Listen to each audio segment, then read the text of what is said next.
Hello everyone! Scotty here from Blue Coconut Family and welcome to today's live stream joint flight deck in Prepar3D. Is it called Prepared? It is Prepared. Well, Prepared, yeah. Or Prepared. P3D. P3D. Yeah. Yeah, because they're hip. They're cool. They are not... At least they haven't added I in lowercase in front of it to try and make it sound fantastic. iSim. I don't care. Yeah. But no, oh no, I'm trying to think, what is it, what the kids say? It's because they're too mainstream. No, I'm not kidding. Okay. Hello guys, it's good to see you again. Yes. I tried doing a live stream a couple of days ago, didn't go well because I forgot what I was doing. And your computer crashed. And my computer crashed eventually, which is why I didn't restream the landing, so I didn't actually get there. So we're back in the Concorde because, you know, people are interested in this and it's slightly more entertaining than the other stuff. Yeah. We're on the flight. We're on the joint flight deck again. So we've wired up our computers. So Michael's computer wasn't very good at running anything at all. So we've ditched that, and we now have two screens. My screen's got the sim on it. That's what you can see. Which is what you can see kind of here. Michael's stream has got. Michael's computer has got the stream information on, so you can chat to us. And we'll be a lot better at chatting to you because Michael will be monitoring the stream and I'll be monitoring the instruments. The joint flight deck thing is going to be Mikey helping me out with the checklist. He doesn't know this yet, but it's going to hopefully speed up the process considerably. What I need to do is read it out, and then the bit afterwards where it says shift 4, shift 6, shift 7, etc. so I can remember which panel it's under. Roger. At this moment in time, we're currently aligning our navigation, our internal navigation systems. We're waiting for this number here to drop down to 0, and then we're good to go on our flight back to London here. It's just dropped to 2. Right, I want it to be 0, and that's nice and precise. So you want it 05? 05, yeah. I apologise for the cough. I am slightly, got the lurgy. Down with the sickness. Yeah, because obviously when you're on holiday you get ill. It's just the way it works. Shit bust. So, while Michael's continuing to set that up, while we're waiting on that. Just sharing to the socials and medias. The socials and medias. There's not much we can really do while that, other than to talk you through the flight, yeah. Well, if you want to do the flighty things, then I'll just keep monitoring chats. And okay, roger. Well, we're currently on the ground at Istanbul's Ataturk airport on a very foggy and rainy, miserable day, which is a shame because I picked Turkey. A, because it's about an hour and a half's flight to London in Concorde, not in reality, or in a normal plane. It's about 4 hours, 4.5 hours. Yeah. Concorde will do it in an hour and a half, cause fast as fuck. I picked Turkey because I was hoping for it to be nice and sunny because it's quite a pretty airport, but it doesn't matter, it is what it is. We're flying home for Christmas, we're flying back to London's Heathrow, and if the wind and the weather is the way it is now, we'll be flying over the Blue Coconut Family headquarters and landing in Heathrow at about 3 o'clock, I reckon. Looking to push back in the next half an hour, so hoping to be airborne by 13:45 at the latest. How's that sit with you? Yeah, good, fine. Happy with that. Good. So back into the flight deck then. There's a lot to take on. We're now at 05, which is good. There's a lot to take on here. There is the Concorde is very complex. It's an aircraft that was made in the 60s, so everything is analog. Again, it is what it is. So that's that. I've just shared it on the Flight Sim Reddit page. Nice one. Whatever that actually means. LTBA to EGLL. Let's load. Come on, baby, come on. That looks good. Good. Fantastic. Looking at our charts and information systems here. We don't actually have much to... We don't need to load many segments of the flight plan, which is good. And because this isn't real world, I don't care that when flying over land. We're going to be going supersonic. Because otherwise what's the point? Yep. So yeah, 3 reheats for takeoff. So I need to set that up. Well, that's fine. The reheat is the afterburners. Roger. Big flamey things. Big flamey things. Big flamey things. Right. I can hand that. Are you set up there? Yeah, I'm all good. Can you talk me through? So we're on the before start checklist now, mate. Roger, DV Windows. Closed. Yeah, stick it down here and then I'll double check. So, DV Windows, yeah, closed. Flight control inverters. What's that under Shift 4? Yeah. Okay. That and that. Oh yeah, shift 4. Yeah, I see what you mean. Yeah. They're on. Anti-stall systems. On. RAD in switches. Radio / INS are currently, yeah, they're on INS now, thank you. Nav radios. Nav radios, yeah. No, that's the next one. Yeah, they're all set. Initial altitude. We're going to take off, we're going to go to 26k. God, that's manual.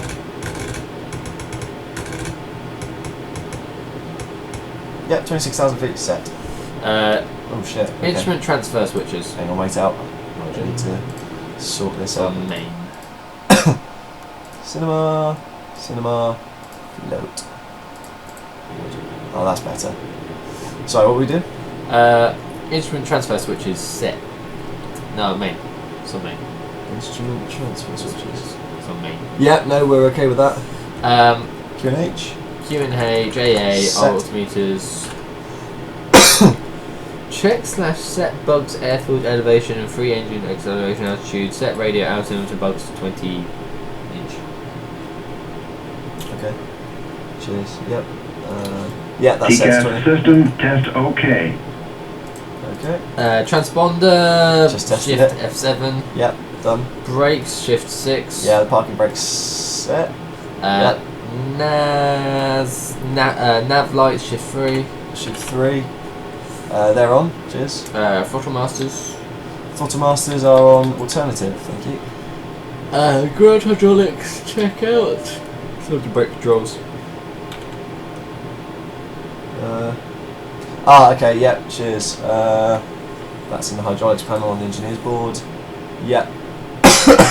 That's on yellow in it, the It central says it's light. in the brake controls. Is it? Yeah. Oh, yeah. There. Apparently it's supposed to be yell off. Yeah, it's fine. Roger. It's just how the thing comes. Batteries shift 8. Thank you. It's Control weird, isn't shift it? 8. Control shift 8. It's weird, isn't it? We've gone through all this process and we're only just turning the plane on. Shift 8. Okay, done. Yeah. Now for number 3 is on this side. Because I laminated it wrong. So rather than going like that says 4, you have to go like that. There you go. Carry on. Muppet. ASI bugs pitch index and reheat placard. Okay, right, yes, that's where this comes into Sure, it. most of this is not English. No, it's not. No, we haven't done that yet. So wait out on that. So we've got 3 people watching. Hello. So 2 people have commented. First one, Monsieur Gehring. Monsieur Fuckface, hello. Good old Sparks Evo. Yeah. Well, hello gents. Don't you both look like hooting Muppets? So coming from the king of hooting Muppets himself. Good. Elaine 89. I'm assuming that's Noel. I could be. Yeah, with a comment like that, also hooting Muppets is a great phrase. Hey babe. Girlfriend. Yes. My better half. Better half. Your partner. In crime. Shit, where was my pitch angle? Can't find it, can't see it. Okay, where are we? Can't see it. Oh, 32, 18 degrees by the looks. 32, 17.8. So yeah, we'll go 18 degrees. The fuck are we now? I'm still on ASI. Oh, right, Roger. So there, okay, 18 degrees. Set, see that line? So after takeoff, that's the line that we pitch the nose up to. Oh. It's analog, but actually it makes sense because otherwise you're just pulling back and you don't really know to maintain that speed. When did the Concorde come out? 1965, 7, Like something me, like you can tell, can't you? that. Yeah. Right, what else was it? ASI bugs. Reheat placard. Oh fuck, what was an ASI bug? That's really bad, I can't remember what Fuel that is. It's a fuel flow bug. Yeah, that comes next. Oh, ISI bug. Reheat placard is 3. What's Pitch that? index. That is just a reminder. That's all it is. the fuck? So it's the number 3 or the number 4. Just Oh, so you I know when you pointed out the little kind of line what they just said? Mm-hmm. Yeah, they can't see it on the screen. Well, I can now, but our faces are over top of it. Here. There you go. There you go. Cool. It's a pitch index. You'll see more of it during the takeoff. Basically, anything from this corner they can't see. Good. Right. Then what? Did you ever find the ASO bugs? No. Can't remember what they were. That's They're important. apparently it's in the main panel. Oh, it might be this. No, that's fuel flow. That's coming up. ASI bugs. Shit! Can't remember. 2 seconds. Anybody watching at home, what the fuck is an ASO bug? Any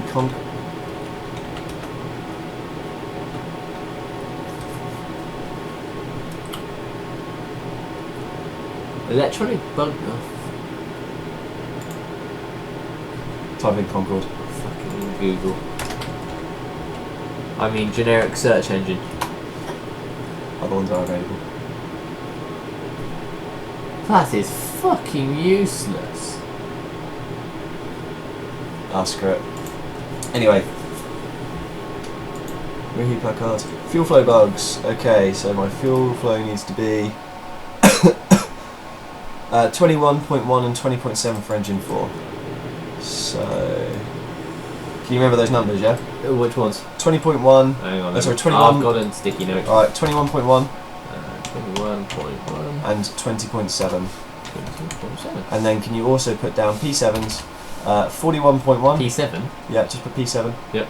41.1 41.1 and 40.5. 40.5. 5. Good, cheers.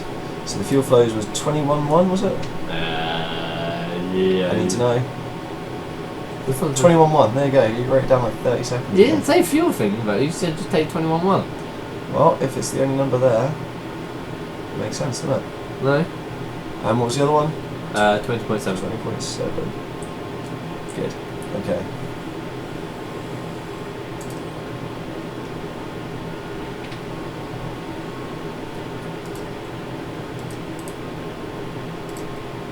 Brilliant.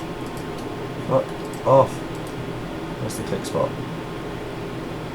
There. Good. A hole sniffing inquisitor, aka Mikey. That's what it says. Shut up, Aaron.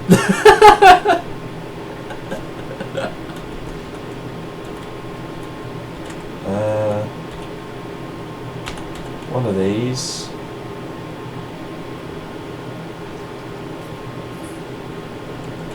I think that's it, actually. Yeah. Yeah, it is. Good. Cool. Okay, P7 bugs. What were the numbers? 41.1 and 40.5. 41.1. So what do they actually do? So this is a limiter on the engines.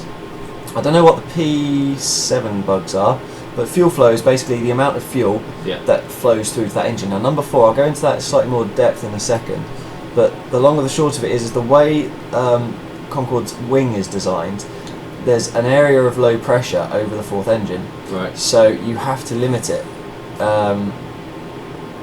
You limit it to 88% during takeoff, and also you can't put as much fuel through it.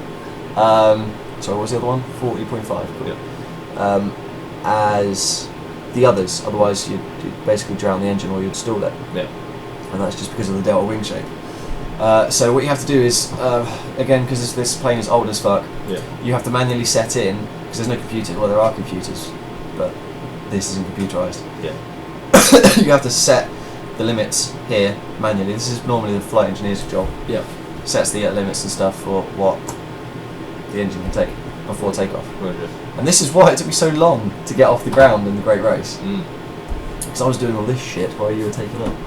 So, right, P7 bugs are done, fuel flow bugs are done, clock and TLA. Okay, so our takeoff timer today, we will be using the afterburners, no we don't want that, for 23 seconds on takeoff.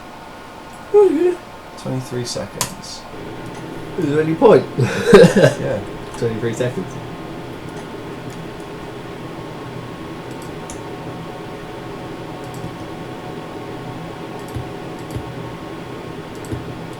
Shit. I forgot it was 23 seconds, not 1 minute 23.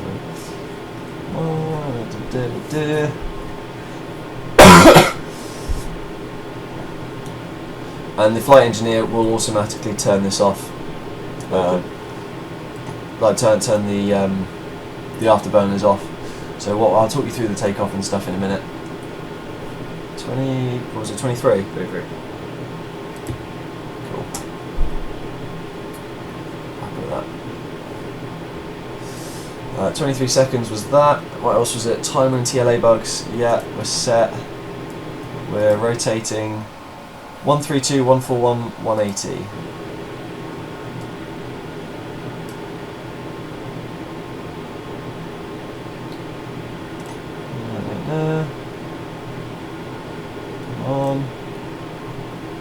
Come on. Fucking click spots are a nightmare here. That'll do. It's not an exact science. This is just for the flight. You're not dragging? No. Because it's even more annoying. 250 knots, cool. Actually we want 240 to begin with. Cool. Okay, happy with that.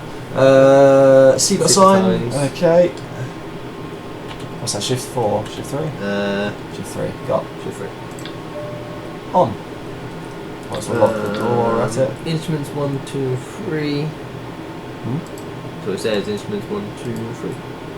INS 1, 2 and 3. Okay, INS 1, 2, 3. Should be short for instruments. Internal navigation system. 1, 2 and 3 loaded. Good. So 76 miles to our first. I'll move this out of the way so that the audience can see it. 76 miles to our first waypoint, and because we're not moving at the moment, it's going to take us an infinity amount of time to get there, but that'll go down very quickly. Yeah.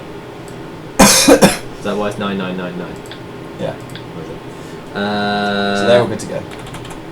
That's why. Yeah. Okay. Fine. After that, that's when it kind of dies off. There's no more options. On to pushback. No, as in like. Oh, that's to the line. Yeah. That's fine. Yeah, that's fine. That's okay. That's okay. That's also good. So Right. that's to the line there, yeah? Yeah. So let's go below the line. Okay. Clearance to start from ATC. Yeah, they're not online, that's okay. Door lights. Door lights we'll check now. Okay, yeah, all doors are closed. Master warning.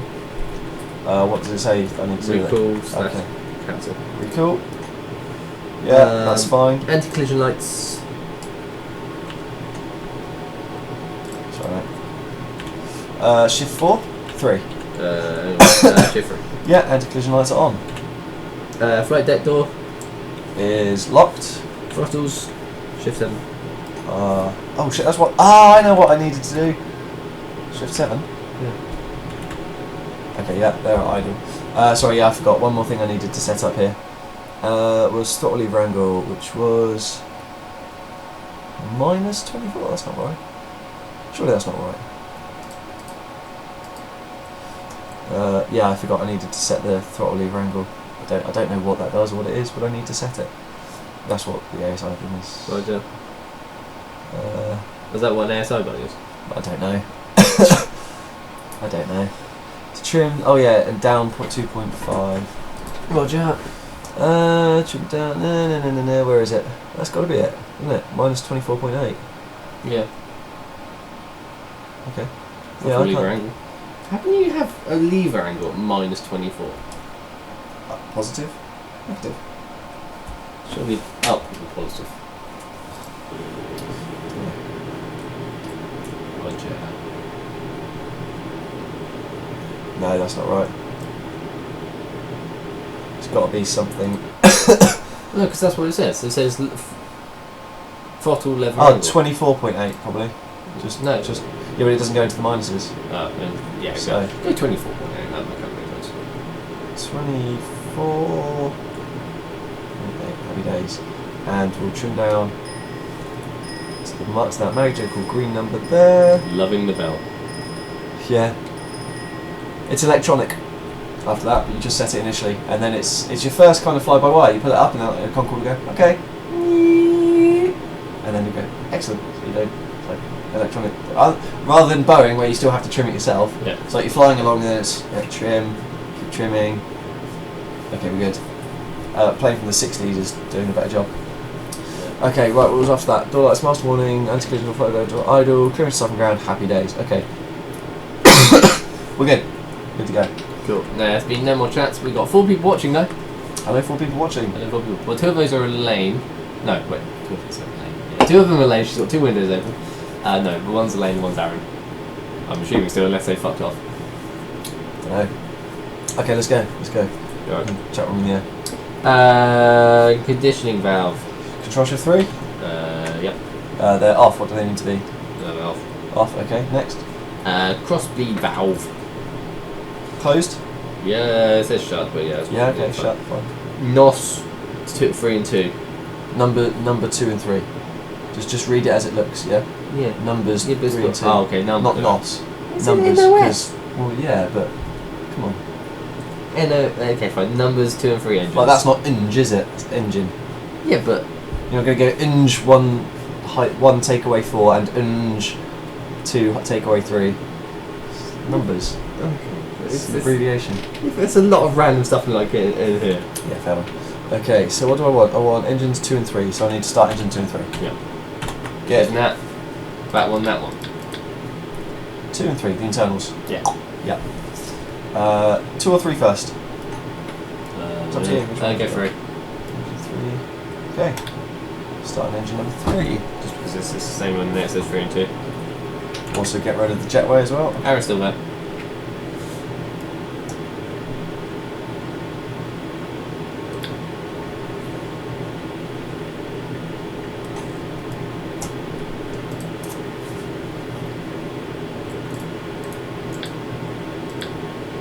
Interesting. So, Let's try that again. That's better. Okay, the air had been disconnected. I was thinking, shit, the engine's not starting. yeah, it did disconnected.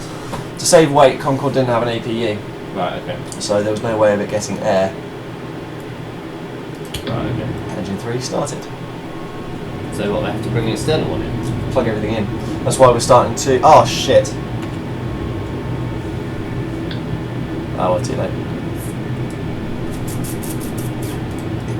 Well, we've got... I'll turn it off for a sec. I need to ask for pushback. What, you can't do that while you started? You can't... It's a bug. You can't do it when you've got... can you just can you bring up the charts for me, please? Sure. LTBA charts. LTBA charts. And we're at gate 40. Yeah, scroll to the... You want the main airport one. Stop. Yeah. Scroll down one more. Oh.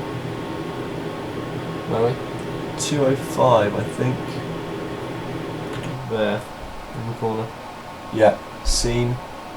No, we're not. Yeah, we're 205. Yeah, we're 205. Okay, 205. Okay, happy with that. So we're taking off from runway 5. So if you can scroll up for me. Fucking miles. More yet? Stop. So we're Still. in this corner. We're taking off. Okay, runway 6. So we're in that corner where? Yeah, where my map is. Okay, yep, seen. So we want to push back and our nose needs to go to the right. Okay, I'm happy with that. Okay. Push back, nose, right tail left. Yes, I do want to start engines. Yeah, it's this shitty bug, and you have to request your pushback first because it won't let you start your engines and then request pushback on here. Like down, ground call down here. Oh, okay, fine. So we have to do it the wrong way around. Okay, you have to do it wrong way around. Makes sense. Right, we done with charts. No, we'll keep them up, Yeah. but yeah, you can go back to the thing if you told me. Flying spanner, holy shit. G.I. Joe. Hi, Spanner. That's Liam, wasn't it? I think it is Liam, yeah. If I remember correctly from September, it was Liam. Okay, now we can go. Oh yeah, into because the he's start. engineer. That does make sense. Right, let's start engine at number 3 again. Is G.I. Joe a reference to something? Yeah, G.I. Joe is old as fuck. It means it makes me feel old as fuck. Cheers. Is it bad? I've never seen it. No. No, they brought out free reboot movies. Oh, they did actually, yeah. Never seen any of those. G.I. Joe was a TV show. Sam has, I haven't. And start engine number 2. Wasn't G.I. Joe basically a rival to Action Man as well? G.I. Joe was basically Action Man. But Action Man was a toy, and G.I. Joe was a cartoon. I'm sure G.I. Joe was a toy as well. Engine 2 started. Okay, what's after 2 and 3? Engine 1 to 4 and engine 2 and 3 idle switches. What's that? Control shift 2, yeah? The control, yeah. 1 to high. Yeah, and what? Generator switches. Control shift 7. Control shift 7. Generator switches on, are they? Yep. Okay. Engine debrow switches 4. Control shift 1. Yeah, they're coming off now. Should be on debrow. Oh, they should be on deval. They should be on debrow. Okay, well, that's alright. Turn them off. They are on deval actually, yeah. It's just for a start. Because they're old engines, their deval basically stops them from overspinning during the start process. But I can turn them off now, so that's fine. Okay, next. Engine 3 starts, that's relight selector. Yep, so I've started engine 3, so that's all done. HP valve. Yep, done, that's all done. So engine view, so yes, that's done, which be. So we're on to hydraulics. Yeah, hydraulics. Hydraulics are coming on. And then hydraulics again. They shift 3. Yep. So first should be checked and slash on, and then they should be normal. Yep, both on normal. I'll do that. Push back. We've still ground clear, right? Yeah, we have, mate, so we're on there. So. Bleed valves. Is that shift 3, control shift? What's that? Apparently we should be pushing back. Okay, fair one. Well, we'll continue with that, and then he'll give me the green light to say when he's ready. He says G.I. Benny. I don't know what I'm talking about.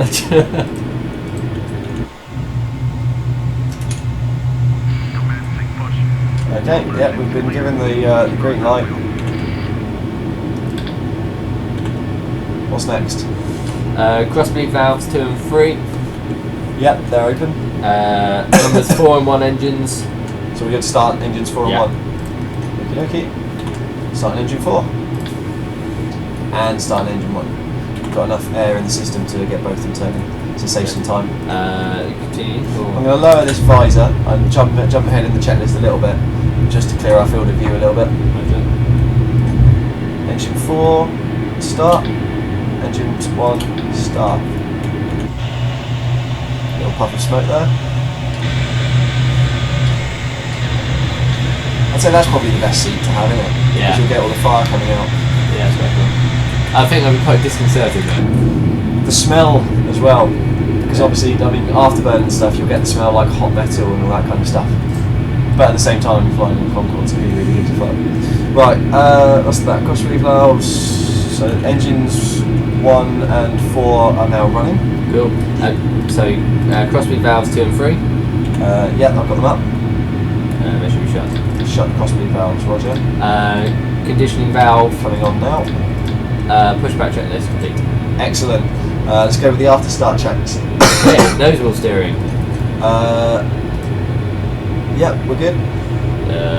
Flight controls. Okay, Shift 4. Shift 4. So we want to put it into the green. So we're watching this bit here, mate. Fully left. Left. And fully right. Fully right. Cool. Now we have, I don't know what are they called? Liam on the Concorde. They're not called ailerons, are they? Because they're the same thing. So to turn left it goes like that, and to go up it goes, and to go up it goes like that. And they're called something special. Because ailerons is one control surface, but on Concorde they were combined and they were given a different name. But anyway, yes, that's what we're doing. And then blue system, blue hydraulics. Does it not have a left and right thing like that? Left, full right. And we can go up and down if we want to, might as well. And there's the rudder there at the top. Rudder left. Oh yeah, alright, that's one. Rudder right. Roger. From an outside view, it looks something like. It's quite a cool view actually.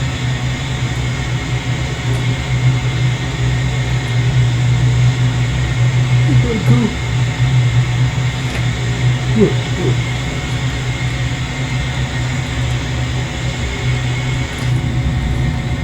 What I'm going to do, I'm going to just for the benefit of the viewers, I'm going to turn down that What's that? noise of you. That one? Just a little. Just a little. Okay. Swap. So what's next? I feel like we've missed a step. Oh no, we haven't. No, my bad. Okay, it's that. Yeah. No, we have finished it, haven't Are we not? we? AFCF. Yeah, no, that's AFC. So the glare shield. Oh yeah, no, I've done that. That's all good. It's all good. 5. Stab and feel. Stab and feel. What the fuck? Stabilizer and feel. Electronic feel. Stab and feel. It's wrong on so many levels. I think you turn that one on first, and then that one, and then all these. Click on.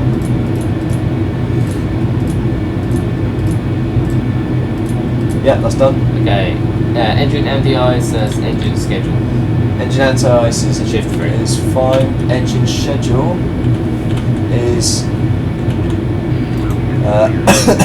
is now set to fly over. Was it? Okay. Okay. Brake fans.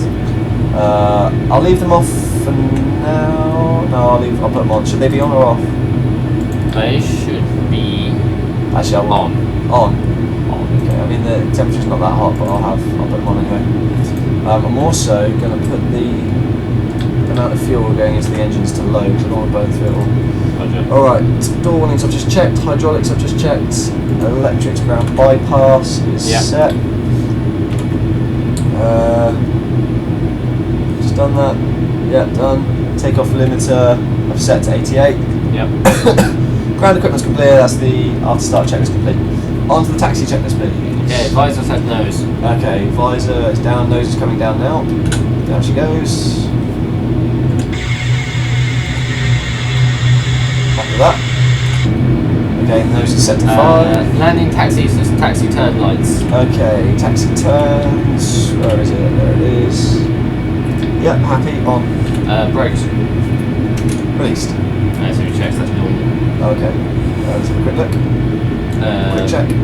Yep, we're good with those. Okay. Flight instruments.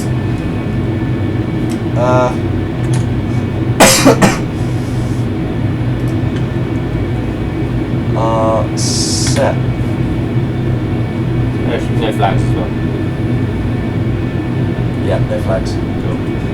Flight controls. EFS. EFC. Oh, yeah, okay.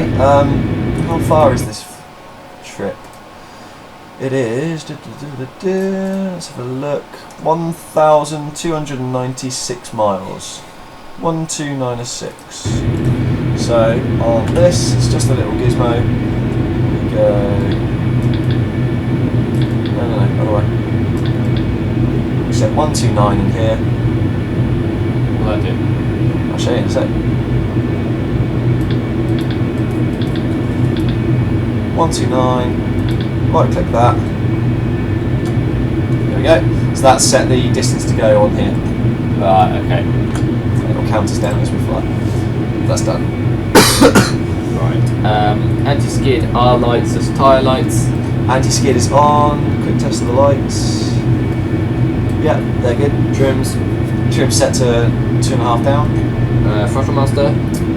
Throttle Shift master. Yep, there is still an alternative. I'll give them a quick test. Engine 1 and engine 4. No issue. Good. Happy with that. Drone miles Tita. Which one's that? Is that on 3, is it? No, it doesn't say. Okay, yeah, that's on. Press static heaters. Pressure static heaters are on. ADS and standby heaters. They're on. Should be TT inhibit. Ah, TT inhibit, okay. Okay, yeah, happy with that. Air conditioning. Air bleeding temperature control. What's that? Is that shit? Doesn't say. It says it's in the air bleeding temperature control area. Doesn't say what. I'm sure it's fine. That's how things got done on the Concorde. Yeah, fuck yeah, I'm sure it's alright.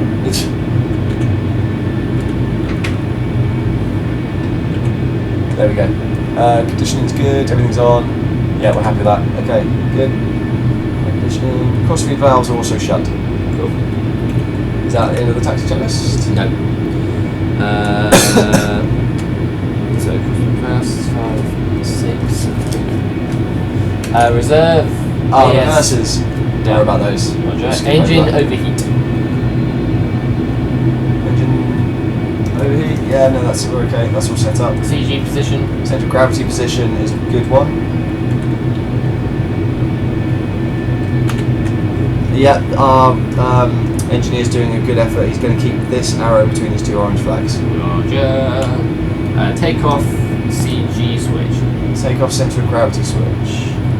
That's something the flight engineer's dealing with, so that's alright. PF diz. That's fine. We've set that. Taxi checklist complete. Good. Would you be so kind as to bring up the chart for me, please? Roger. Taxi. Charts. So we are currently going down this one. Okie dokie. So you want to be going to, what is it? Runway 6, so that's the one at the bottom. So I want to be on Kilo Sierra. So you're only going Kilo, so you're on Kilo now, are you? No. So you're currently going across somewhere here. I'm passing stand 207, if that helps. Yeah, so you're going down Kilo. Yeah? Yeah. Okay. Continue down Kilo, across Sierra and follow Sierra Road. Continue down Kilo, onto Sierra, so follow. Okay, so right onto Sierra, yeah? Yep. Okay. That truck can fuck off. I'm pretty sure it's supposed to be give way to the planes. Yeah. Yeah, I'll go with that. Fuck you! Is Now it's weird taxiing Concorde because I have to, the nose wheel is actually about 30 feet behind me. So I have to overrun the line like that. That is ridiculous. And there we are. And that's how we taxi. And when we line up as well, it will look like I'm going to taxi onto the grass. So left here, is it? I think so. Where the fuck are we? Hang on, let me see if I... Yeah, I think so. I'm passing Alpha 5 for Bravo, passing Alpha 5, Bravo 9.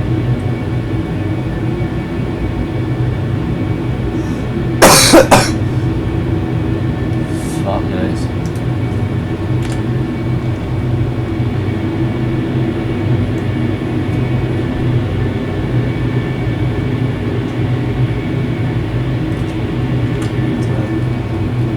I'm on Charlie. Zoom if it makes it easier. Chinese are way up here.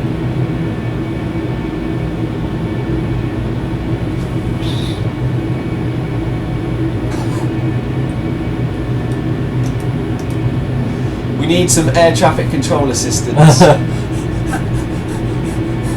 there a fucking fog in the car? I don't know where I am right now, dude. They moved Foxtrot's over there. To my, I've got Foxtrot off to my right. Okay, that's looking alright. So Foxtrot, that's heading towards a runway. Right, so we want to be heading down. I think you're approaching hotel. Somehow. Charlie left, Foxtrot right. Okay, that makes no sense. Because Charlie's all the way up here, Foxtrot's all the way down here. Oh yeah, I see. How the fuck does that even... Right, let's have a look. What's this? Runway over here. Can we just get out and ask for directions? That says no entry. Good. That's Let's useful. have a look. So we are at... Oh, well there is a runway there, and I'm seeing it says... 5? So we've somehow bumbled our way down to the right runway. Foxtrot I'm on now. Now on Foxtrot. We are literally... We must be... here. Echo 2? You see an Echo 2? I can see an Echo. Oh, I can see an Echo 1. No. I've got Echo 2. No, I can't see an Echo 2. Good. Let's try with a big map. No, I can't see an Echo 1. I can see an F1 and I can't see an Echo 2. Oh yeah, so I'm passing Echo 1 now. I'm coming up on Echo 1. How? Echo 1 is there. We left here, went down here. How the fuck are we going up here? Unless they've renumbered everything. Mon Foxtrot, about to turn on to Echo 1. Unless they've renumbered everything. I'm definitely at the meeting point because that's the other runway off to our right hand side. You can see the landing There should lights. be 2 runways and then one not like that. Yeah, so I'm turning onto 6 or 5 actually. No, I think that's an old chart. It is very much that. Yeah, well this is runway 5. So good nav, well done. We made it there. 5 isn't even on this map. Runway 5, yeah. So that's magnetic variation. So every year the magnetic pole changes a little bit, right? They change all the runways. Eventually, if because it's runway 5, so it would be heading say 050 degrees, Yeah. and then after 5 years it would be 051, 052, 053, and eventually it gets to 060, so it's no longer 05. You have to renumber it. That is ridiculous. It all depends on the magnetic variation. That's why at St Martin it's runway 9 or runway 10. It depends. I think it's runway 10 now. Liam, correct me if I'm wrong. Okay, can I get the before takeoff checklist, please? Roger. No, cabin crew, steward call. Should be on 3 prices. It seems weird, but it sets up all the automated crew and stuff. Okay, yeah, done. Landing lights. Landing lights, I won't bother with. Transponder.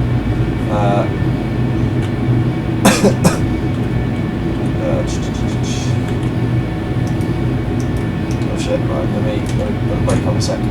Right, transponder is, yeah, TARA. Wheel overheat lights. Checked. Master warning. Recall and inhibit. Takeoff monitor. Takeoff monitor is armed. Reheat. Reheat. Reheat's on. It's got an empty line just says shift F4. Yeah, that's telling you how to turn it on, mate. That's cool. Well, no, it's the shift F6. Yeah, that's how to manually turn them on, or if you press shift F4. Oh, it's a right. shortcut. Engine 1, 1, 4 and engine 2, 3 idle switches. Oh yeah, okay. They are on high.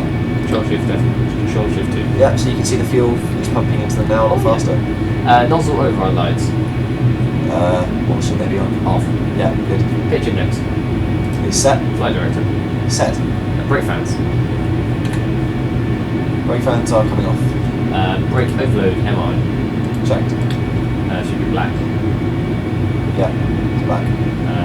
Floor check on complete. Right, so this is when it gets busy. Busy. Very fucking busy. So, just 2 things quickly. First of all, Spanner says Rico wash. Do you know what that means? No. Okay, cool. And Corey. Hi, Corey. He's Corey's in. And he says it's from weekend. Cheers, mate. And we've got 6 people watching. 6 people actually watching. Right, I'm going to better line me up a little bit on this runway because So you're going to give a little wiggle when when you do bay parking. You just do a little wiggle. yeah. Right, okay. Now I'm going to run you through this. This is going to get very busy. I'm going to need a few bits and pieces. Standard ops. There are no flaps on Concorde, so don't worry about that. Just Right. press G and I say. So I'll go reach across you. Yeah, he'll say positive climb, so you don't need to do any call outs. Cool. I literally just need you to reach across me and press G Right, to bring yeah. up the landing gear. Roger. That's it. Okay. What's going to happen after the engineer's called positive So climb? positive climb. I'll say gear up, Select G. press G. That's Right, it. yeah, That's all I yeah. need you to do. Yep. So what's going to happen now is a series of pretty rapid events. I'm going to say 3, 2, 1 now. Everything's going to have a... So when I say 3, I'm going to start the timer Yep. to start counting out how long our flight is. When I say 2, I'll move my mouse over to this button here. 1, now. At the same time I say now, I'll press this button and round the throttles forward. They have to be rounded forward hard, so hopefully this is stuck on here. Yeah, good. Everything's going to fall off and everything's going to burn. And then we'll accelerate down the runway at a fucking rapid pace. Rapid. 23 seconds of afterburn, so hopefully we'll be alright. Ready? Just going to fucking go for it. Don't worry about that just yet. No, no. 3, 2, 1, now. Right, you'll see 4 green lights kick in any second. You'll hear the afterburn kick in there, there it is. Airspeed building. Airspeed's building now, we're approaching 70 knots. We should get 4 green lights, they'll turn on eventually. At 100 knots. Power set. Power set, the engines are running fine. V1. That's good. V1. Rotate. Rotate. Up we go. One noise. Right, that's the V2. reheats off already. Wow.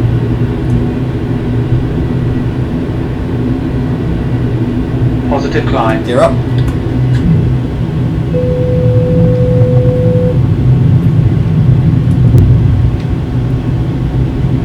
Holy shit, balls.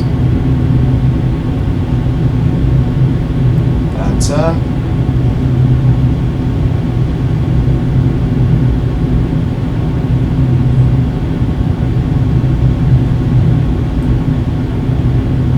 That's us.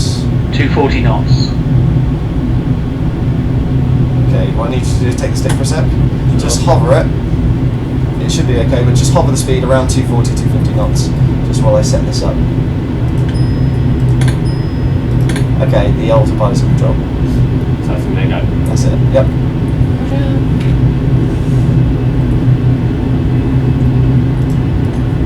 And that's us on the way. So how long did it take us to get to 200, to get to rotate speed? Was about what? About This- 10 seconds? This is faster, the acceleration in this, as with the payload that we had there, was twice the speed of a Formula 1 car. Fuck. The acceleration there. How many G's does that pull? Considerable amount. With the light load, it's faster than a Formula 1 car's acceleration. Which is why I only had 20. Which is why I only had the reheats on for 23 seconds, because you just don't need them for that kind of speed. Ridiculous. Right. Can we get the after takeoff checklist now, please? Cool. Landing gear. Is off, lights out. Landing lights. Landing lights are coming off now. Master warning.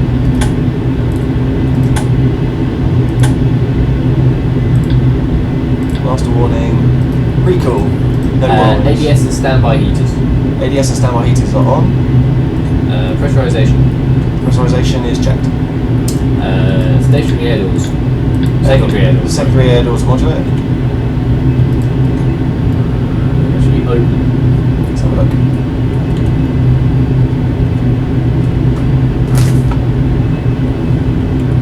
Yeah, fuck it, the engineers take care of that. Nose/visor. Nose and visor, okay.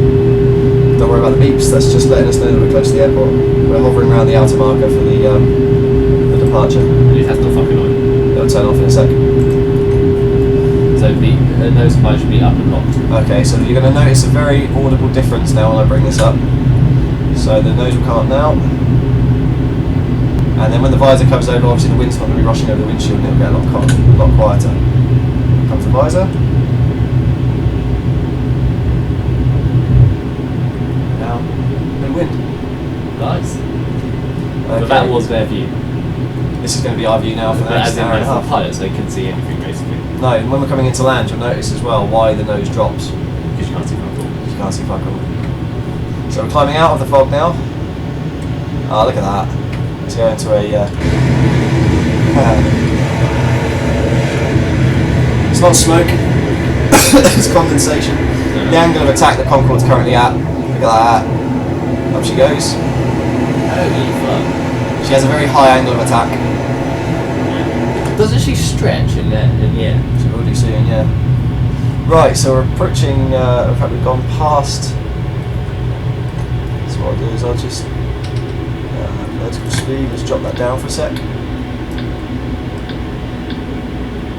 Drop the vertical speed down. And what we're going to do now is we're going to accelerate up to 360 knots. 360 knots. So I'll set that there. You can keep an eye on this, mate, because I'm going to be monitoring this. You can tell us when we get to 350 knots, and then I'll start to bring her up again. So knots is the top. This one here. Oh, yeah, that's right. So which bit am I looking at? The orange thing or white? Is that When the needle gets close to the green, 350, the orange bit, yeah. Sure. Just let me know. So I'm just monitoring everything now. Can't see from the Sorry, mate. So, 10 minutes roughly until we hit our next waypoint. Is it also the dial? What's that, mate? Is it also the little counting dial? This? I know, but Oh, yeah, so that's our speed. so okay, so It it's says also it is both, yeah. No. That's probably going to be easier for me to watch. We've got 7 people watching us. Hello. Welcome aboard. Speedbird, what are we going to be? BA Xmas. XMAS. It's a special service flying Presents to the little children who are orphans, who are all orphans. politically can't say anything with that statement, mate, I'm afraid. We're flying back to London Heathrow today from Istanbul's Atatürk Airport. We're currently 5 minutes since takeoff and an hour since we started the stream. 3:50. Thank you very much. Cool. Fuck off. Well, let's see what the... okay, so we're doing 520 miles an hour already. Oh good, it's only minus 21 degrees. Minus 21 outside. That's only slightly warmer, isn't it? Yeah. So at 16,000 feet, we're already going faster than most planes. I'm gonna do this. We're now going to climb like a bat out of hell. Around 350, 360 knots. Up to about 26,000 feet. We hit 26,000 feet, I'll continue to punch us up to 60,000 feet. We'll engage the afterburners, start a timer, and then... 60,000 feet. Yeah, we won't reach 60,000 though, not today. You usually reach 60,000 feet when the flight's longer than, say, 3 hours, 2 hours. And what height does space start? Technically 80, I think. Yeah. Something like that. So It is edge of space. You'll notice it get darker out this window. You see it's sort of like a nice light colour at the moment. This up here will get like a nice dark blue, which is quite cool. So we'll definitely get, obviously we'll get supersonic, that'll take about 2 minutes. And then when we get to sort of 46, 47,000 feet, we'll hit Mach 2 and it'll probably climb up to about 53, 54 by the time. I say we'll probably be about 54 by the time we come down. So what are the guys saying? Well, not much since the runway 10, Corey said that. But yeah, we're anyone on the chats, anyone watching, we are now free to talk. Yeah. I've got a few bits and pieces that I need to check. Points next to the climbing brake checklist. Altimeters checked. Brake fans were off. Oh shit, yeah, do need to do that. Engine control scheduled to normal. Seatbelt signs have come off. Just talking about, I think we're going to That one. Seatbelt signs off. Let me see if we can actually Climb checklist complete. We want to check that we And actually then sailed okay. the next one for you is going to be the transonic checklist. Okay. But that's not for a while yet. No, that's not. I was going to check About a our minute. feedback and see how we sound. Because it could be that they can't hear us say anything. Actually. Yeah. How long have we been streaming for? Don't look at the timer. Huh? Guess how long we've been streaming for? I'd say about an hour. Not a million miles off, 55 minutes. Right. Right, 6.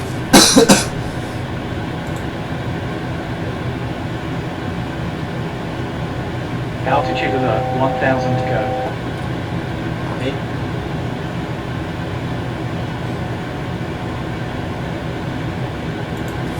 Those sound pretty good. Yeah? Yeah. Good. I like these. I like these old. They sound quite cool.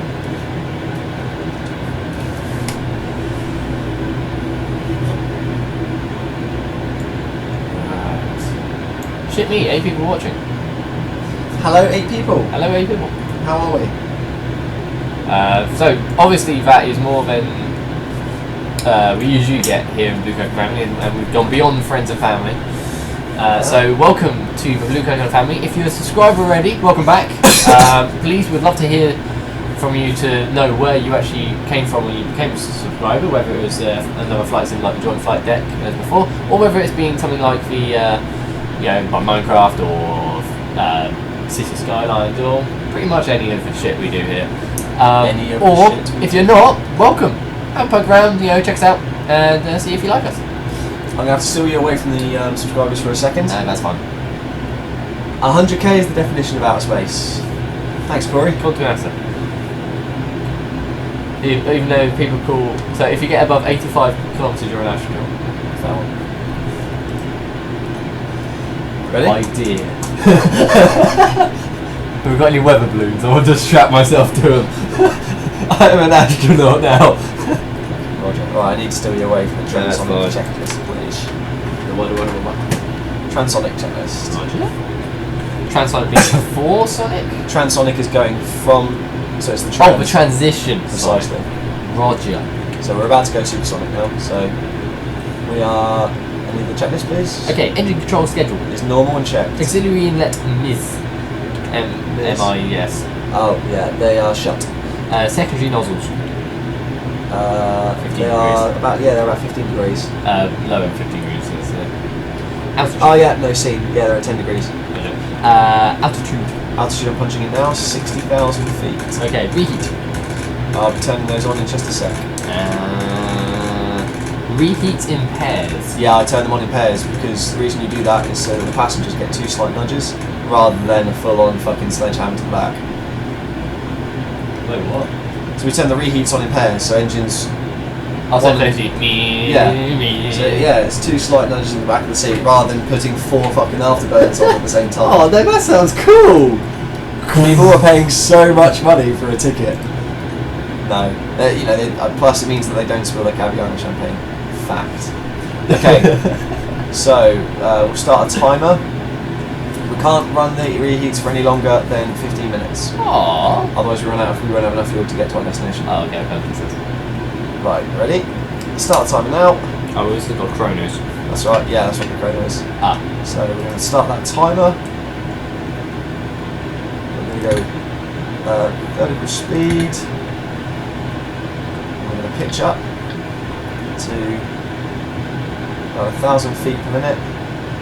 Is it Control F4 to ignite the reheats in pairs? Control F4 times 2. Cool. Ready? So Control F4.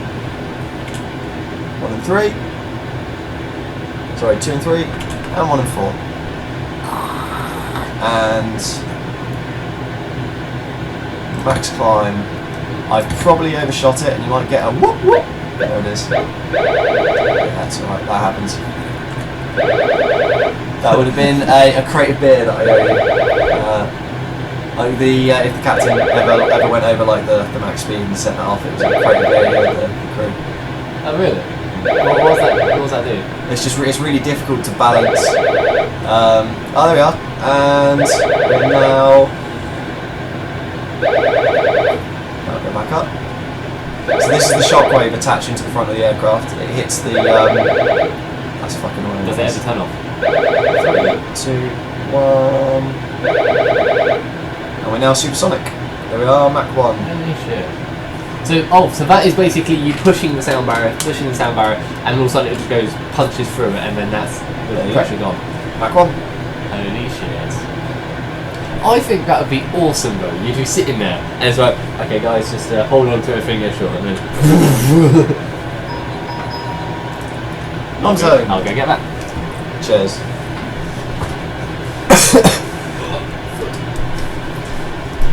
Keep an eye on it. I think someone commented. Yeah, well done.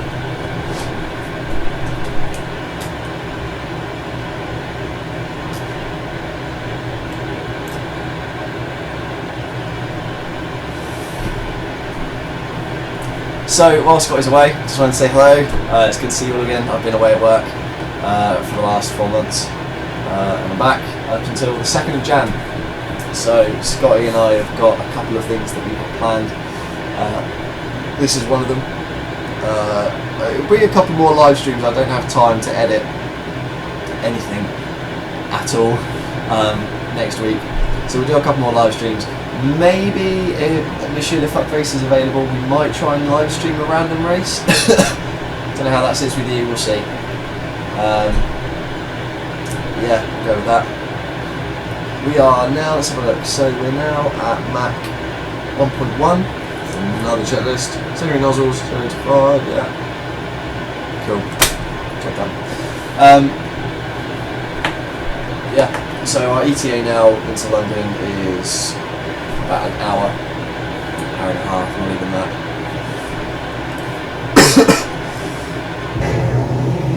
Concorde now climbing away.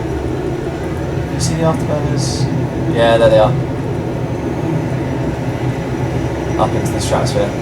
Now, technically speaking, we're not supposed to fly Concorde over inhabited areas with afterburners on, and the slightly more autistic members of the flight sim community will be going batshit crazy right now, but I don't give a fuck. It is what it is. These aren't real people that I'm flying over, this is a real airplane, so it is what it is. currently flying over, well, we're flying predominantly over Europe, obviously, because we're going from Istanbul to London Heathrow, or for most of you guys it'd be that way around. Normally this flight would take 4.5 hours, give or take, and as I said with Concorde, it's going to take us an hour and a half, runway to runway, hopefully. Depends on weather conditions. I keep looking outside, it's cloudy aft, and I'm also going to have to circle in and approach via Reading. You been paid? Yeah. Nice. Very Very nice. Getting paid for Christmas. Yeah. Yeah, that is nice. I did buy the Orbex scenery. I just haven't installed it before doing this for some stupid reason. So unfortunately you're going to be stuck with default shitty generics. But that's okay. And also your thing hasn't updated. My UK hasn't updated. No. But I've literally just got back. Literally just set this up. And I'm literally just starting to get better as well. Came back from work and instantly, obviously, decided to have some sort of sickness. Oh yeah. Nice. Yeah. So we're now at Mach 1.5, 41,000 feet, and the reheat's going to be turned off soonish. Fair enough. Right, what are we looking on the comment front? Joe Jansen. I don't know, but welcome Joe Jansen. You're right with flying spanner 1. Riku Wash? See, I don't know.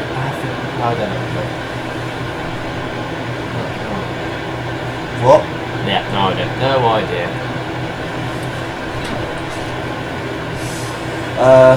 But that's, yeah, so 17 minutes of flight so far.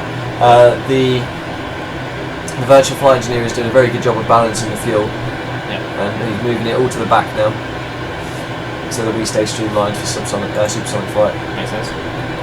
I reckon we'll be, there we go, 5 minutes and 53 seconds to go from 500 miles an hour to 1,140. It's not bad, is it? That's pretty good. We're still climbing as well, pretty fast. 45,000 feet now. Mach 1.7. And actually,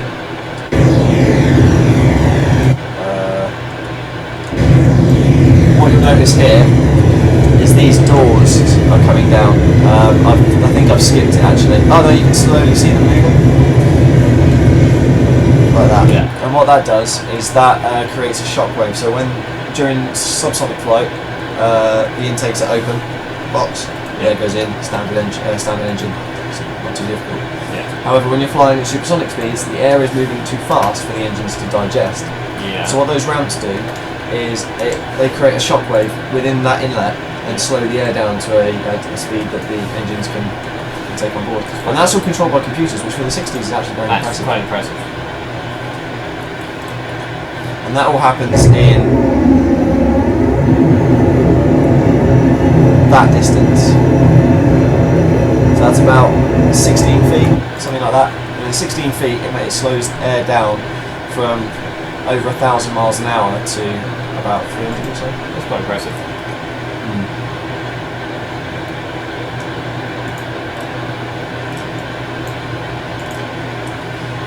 So the auto throttle's on. Actually, no,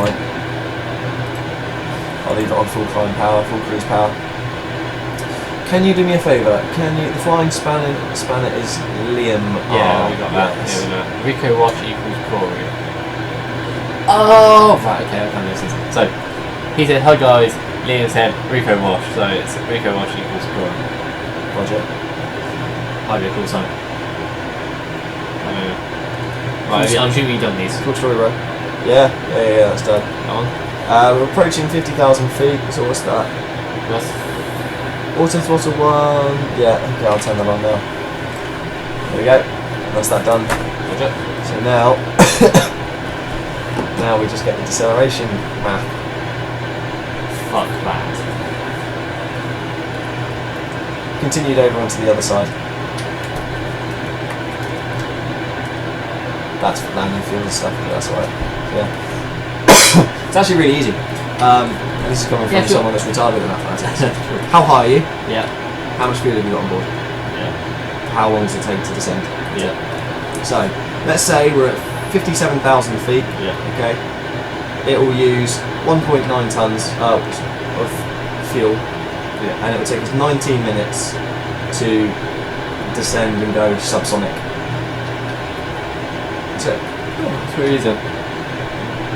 And how far will you cover?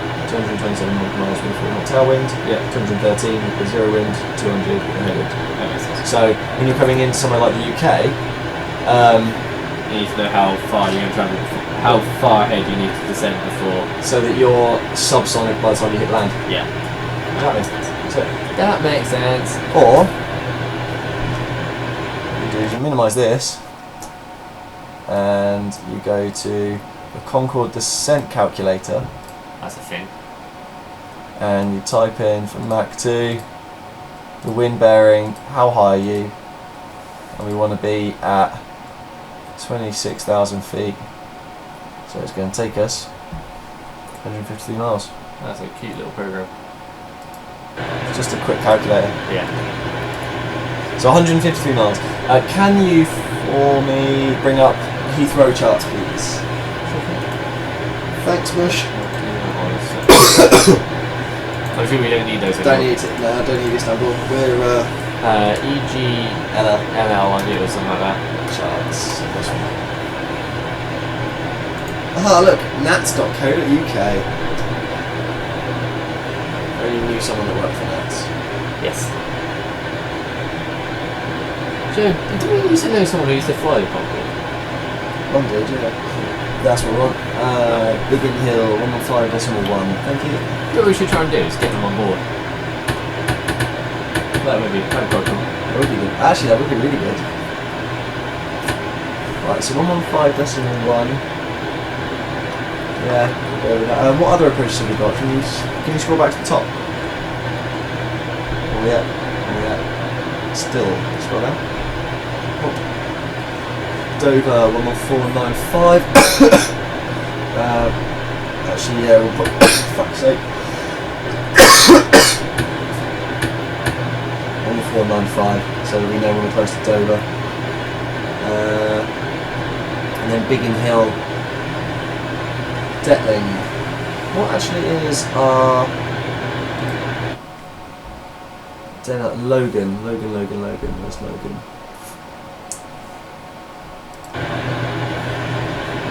Oh, there's Logan. Seen there. Oh, yeah. So Dover's a good waypoint to aim for. 114.95. So we'll pick up that and we'll just fly inbound to that.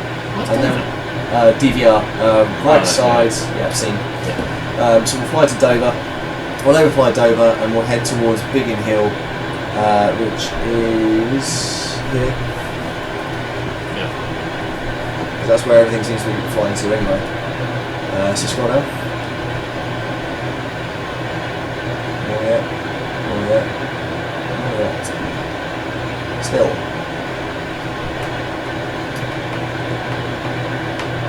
Yeah, 115.1.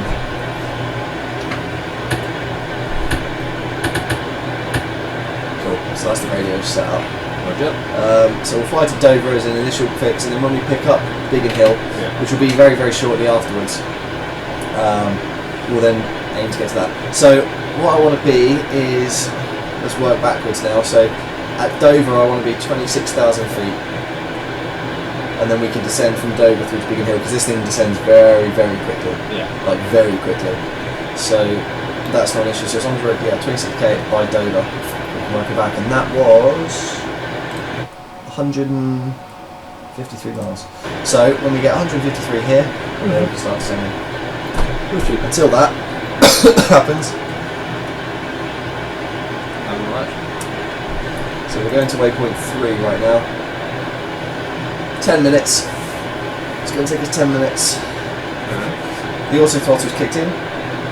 So now max cruise, max climb, Mach hold. Yeah. Mach 2. Yeah. 51,000 feet. Aware of that. Fucking nailed it. I hate Microsoft.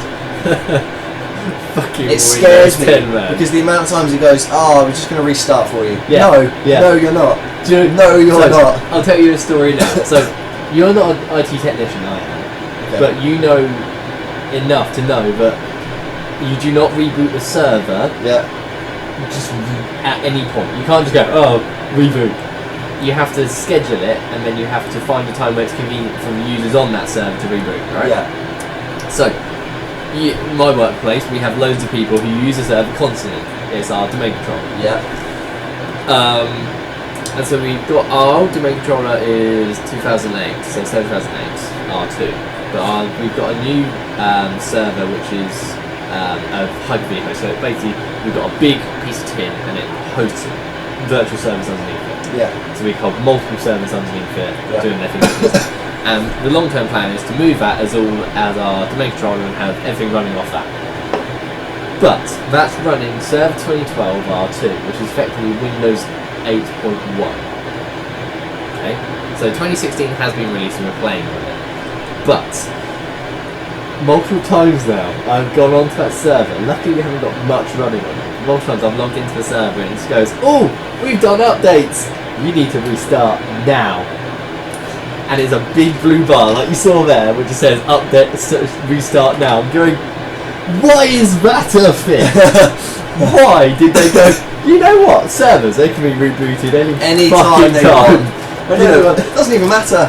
Doesn't even matter. do you know more annoying thing? Windows 7, they had it nailed. Little pop-up box that if you go and fuck it down here, just going, "Oh, I need to restart. Postpone for 4 hours." Oh, okay, that's fine. Yeah, postpone for 4 hours. That's fine. 4 hours later, oh, I forgot about that. Okay, we postpone again. Oh, I'm actually shutting down it. Restarting it. That's fine. No. But obviously they went, no, everyone just fucking postpones it. Why? No, restart now. Big blue bar across the entire thing. You must restart now, or else I'll kill you. Yeah. Who the fuck came up with that idea? They deserve to be teabagged. Teabag. A royal teabag. Royal teabag. Of course, where you wear a crown. Fucking Roger. Like everything else in Windows 10 I'm quite happy with. But it's just the bullshit that's what comes with it.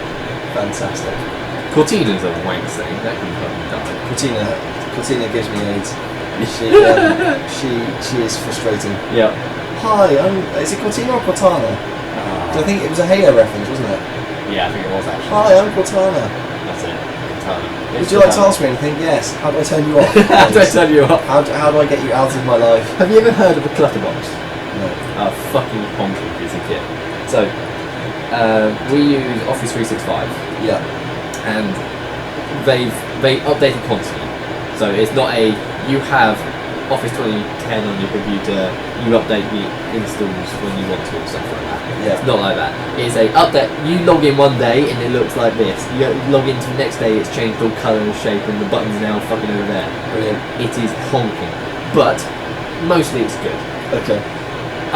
But they decided to add a new feature called the Clutter Box. Now, as a broad brushstroke, it sounds good. Yeah. What it does is it automatically reads your emails and goes, "Oh, that sounds a little shit. That doesn't sound like your average email. Let's stick it in the Clutter Box." Right. Okay. At the end of each week, it tells you what it's put in the Clutter Box. And if you think, "Oh, I disagree with that, I actually want that email," you pull it back in your inbox and you go, "Okay, fine, okay, I was wrong. Alright, I'll readjust myself." Yeah. That sounds useful. It does sound useful. No one fucking understands it. So constantly coming at work, they go, "Lost this email, check your Clutter Box." Oh, it's 500 million emails in there. They send you an email in the week telling you, "Oh, don't read that, delete it." And they just go, "Well, why is it, how do I turn it off?" The first email, you know when Microsoft knows it's going to be a shit product, when the first thing it pops up when it pings it is, "How to turn me off." The first email in your Clutter Box is, "How do you turn off the Clutter Box?" So that's it. Everyone goes, "How do I turn it off?" I go, "Your first email in there. Check it." Can't you do it? No. I'm not paid anywhere near enough. Yeah, true story. It's the first email in there. How to turn me off. Useless. Good. Well, my favourite, Microsoft had got sued for the Windows 10 rollout. Because you know how it was from Windows 7, it kept on going, "Oh, upgrade now, and it had No! You had no and download now, Yeah. or install now. If you click no, it would download it in the background, and Yeah. then it would just be install now. Yeah. Yeah. They got sued because you click no and it still did something. Fair one. Yeah. Yeah, it was fucking annoying. Yeah, really. I hated it. Yeah, actually, I hated it. because it's to the point of the person who found that out and sued them. They had little space on their computer, and they clicked no, and it went, "Can't install this, not enough space." I went, "What the fuck are you doing?" Guys, I said no. Obviously. I can't fill your computer up. Fuck off. Also, best bit is, I bet you didn't know this. Go on. After you've done the install, it kept your old computer. Yeah, so that you could go back to it just in case. But even after the 30 days of where you could just swap back, good idea. It kept it as just old files. So some of your gigabytes, so the 60 odd gigabytes of old Windows, it just kept and just didn't delete. Genuinely better than amazing. Yeah, and it was called Windows Get This .old. The folder, they just literally copied the folder with Windows.old. Initiative. Fucking nailed it. Who the fuck came up with that idea? Yeah. Right, so I'm going to kick off a conversation and then probably go into the chat as well. So if you're at home, listen on. Prepared or explain? It's interesting actually because Prepared and Flights have really have led the way for a long time, but I've seen a lot of screenshots from X-Plane 11 and it looks fantastic. I won't lie. Like the flight mechanics look awesome. Yeah.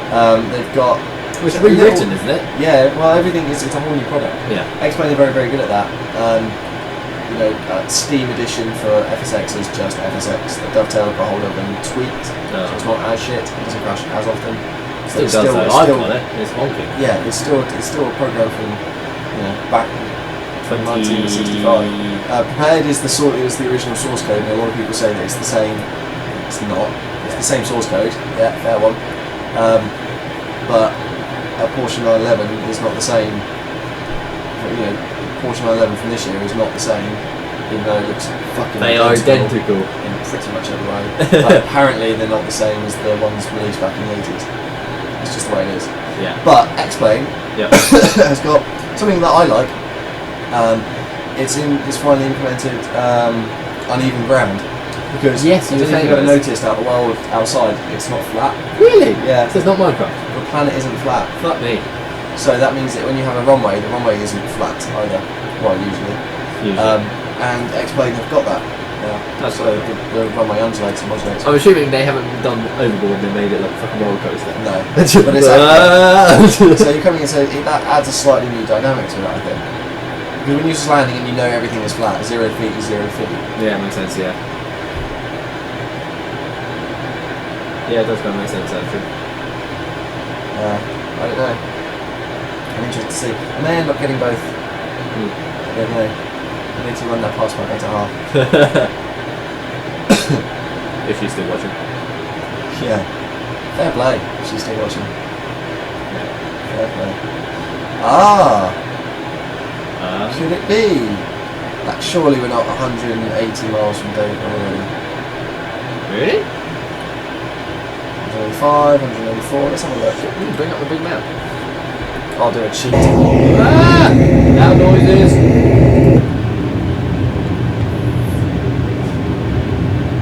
No. Short answer. 180 miles from Dover. Are we fucked? I'm loving that. Snow everywhere. Except us. I mean, that's not accurate. Well, it's close enough. It's just it retextures when it gets to a certain temperature outside. Yeah. I shouldn't stay in that too long because it numbs my backs. What? VAS. Virtual memory. Yeah. Yeah, virtual memory is just a file, right? That is loud af. Loud af. Yeah, your virtual memory is just a page file on your C drive. Nice. It's still a 32-bit system though. So once it's used. You're only 32? No, Prepared is. Oh. Really? That's another good thing about X-Plane. 64. So it's not. That means it can only use up to 4 gigabytes of memory. I thought Prepared was supposed to be 500 megs worth of VAX. Well, no, virtual memory is just the dynamic. But as in direct memory, it can only use 4 gig. Correct. And that is horrific. So it's why I got a lot of time for developers of software that deliberately like add-on series, etc. Yeah. Who deliberately spend hours, months, days, years, in the case of BMDG, who are still working on it. They're getting close to releasing the 7.4. They're still working on it, and they just tweak it, and wherever they can save memory, they can. they'll do it. Yeah. It's awesome. Yeah, I do. A lot of time for developers of games like this. It's a great thing about being a web developer. You don't really have to worry about this sort of shit. Yeah. We might make it up to 60k, Really? Where are we now? 55, coming up 55,500 feet. Where are you looking? Ah, yeah. So don't be alarmed, we go up and down quite a lot. Yeah. Because what it does is it holds a Mach and holds a speed. Yeah. And so it modulates, it goes up, it goes down. Normally it goes up only very slightly, but every now and again that will drop. It will go back down again. Yeah. And it slowly climbs its way like now. And we slowly head up and creep up to 60,000 feet. It's not always climbing, it's not always descending, it's not always steady. Nice. It's weird. So it's clear to block out because there is no other airplane in that space. Yeah. It's weird. And then when it gets to 60,000 feet, this will kick in. What's that? We're really starting to speed up now though. Yeah. 127 miles, 126, 125, 124, 23 miles a minute we're doing at the moment. It's quite cool. Yeah. It's quite quick. What's our ETA?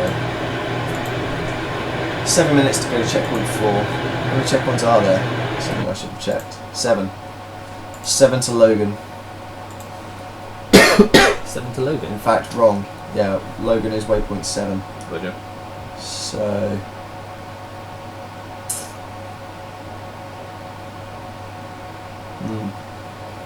So we're going to waypoint 4, which was actually the longer part, so we're actually starting to cut down. So waypoint 4, and then waypoint 4 to waypoint 5 is 518 miles, which would be about 20 minutes.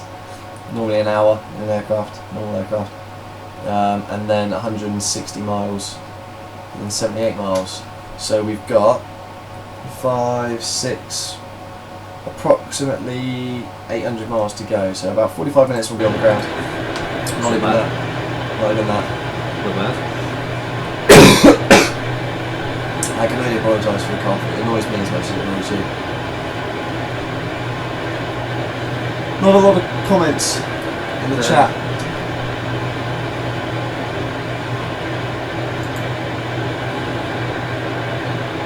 So who have we still got? Who's watching? Say a quick hello. We've got 4 people apparently watching. Yep. Yeah, say hello if you're in the... Yeah, our last comment was at 14:08, so 20 minutes ago.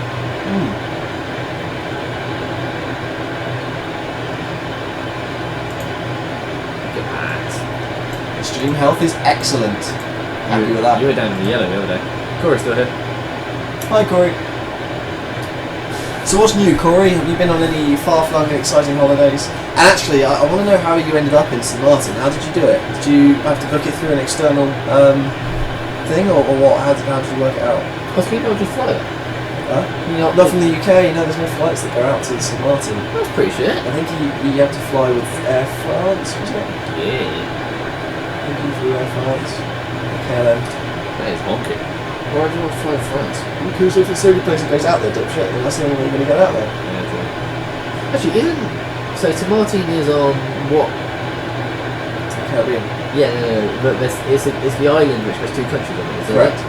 Netherlands and French. That's it. And St Martin is on the French side, correct? St Martin or St Martin? St Martin is on the French side. Is that St Martin is on the French side? Good question. It sounds French. Because you've got Saint Martin, which I believe is the Dutch, and then Saint Martin, which is the French. Fucking useless. Okay.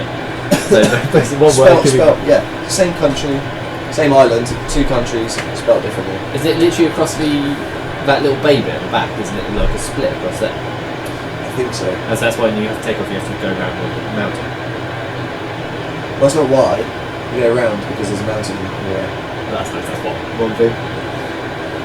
So then, so the island's slightly off St Martin, the one we always fly into. Mountain down in.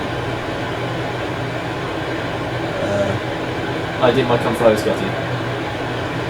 Oh, St Bart's. St Bart's, that's it. Well, who's that? St Martin is French. St Martin is Dutch. The airport is on the Dutch side. So you went Air France to Charles de Gaulle and then to St Martin. You're going there again? Awesome. Nice. Nice. Yeah, you went with Air France to Charles de Gaulle. So do you have to book, do you just book flights through Air France, or is it like a package holiday? Quite cool. So, yeah, so St Bart's, what nationality is that? Is it just independent? I think St Bart's is independent. Or correct me if I'm wrong. And then, what's the little one? Saba. Saba, yeah. You also managed to get to Saba and St Barth. Awesome. Yeah, there you go. Did you take a boat or did you fly in? Because flying into both those would be fucking scary af. That'd be awesome. I'd quite like to do those because I've flown those little island hops a lot. Yeah. It'd be quite cool. I just really want to drink beer on that beach. And get sand blasted. Lovely. Sand. Yeah. Sandy frost. I just want to lay on the beach and get sand blown into my beer. No, you just want to drink. You just want to lay on the beach and drink beer. Rum. Oh yeah, I do that. I do that a lot. Lie on the beach, drink rum with planes, and at top of swimming get free drinks. So, Elaine, if you're watching, yeah, one in, all in, selfless commitment, take one for the team. All right. He's now been set forever. Now on the internet forever. That's incredible. I love that. One in, all in. One in, all in. Fly both. And you flew both. Check my channel, I've got some videos. There we go. I have. I had a little bit. You're such a nerd. Well, it's when Corey flew out there the first time. He tagged me in the 727 taking off the Amerijet one, I think. Is that your plane? That's my baby. No, that's your baby. Yeah. Saying that, do you know what? I haven't actually used that in a race yet. What are you doing? I don't know. What is wrong with me? What is wrong with life? I think we went on one of those comparison sites. Okay. Okay. Oh god, what's it called? It's orange. An orange. No. EasyJet. No, not Most people that work for Clarence.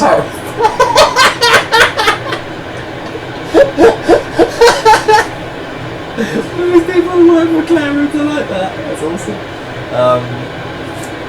Oh god, no, the app's orange and the website's orange. Kayak. That's the one. Kayak. Nothing to do with planes. Nothing to do with boats either. So, Kayak is. kayak. You go onto kayak and it's. I don't know. That looked like a very Mexican Mary. Sorry, we thought it was our neighbour out the window. And I was like, the same thing. I'm thinking. They've turned Hispanic. yeah. Did she go on holiday? She's tanned us. Oh no, that's a Mexican. Awkward. No, what was I saying? Kayak. Oh my god. Just for a second there, just imagine what she looked at. Huh? Just imagine what she just saw. Looked up for both of us. Looked out a window and there's just two heads going. That's fucking incredible. Can't remember. The KLM tends to be a little longer trip because you have to stop somewhere. Oh dear. For longer than an hour or so, shit. Shit, mate. Enough. Because the KLM no longer flies the jumbo to St Martin, does it? That's sad. Bad. Yeah. It's an old plane, retire it. No, Boeing put that plane out of the market by themselves. That was their own fault. What, with the 87? With the 777. Here's a plane that can carry the same number of people but with 2 less engines. Oh, and it's more fuel efficient. Yeah. Well, I'd shut up and trade this old one in. I think the 87 is going to eventually, once it takes off, is going to overtake the 777. It's more fuel efficient. It takes less people though. but it's more efficient, and more efficient means cost saving. Yeah, but the new 777's very efficient as well. The number of people, it's not as efficient. Probably Liam, you can chime in whenever you want here, mate. Yeah, because Liam wants the 87.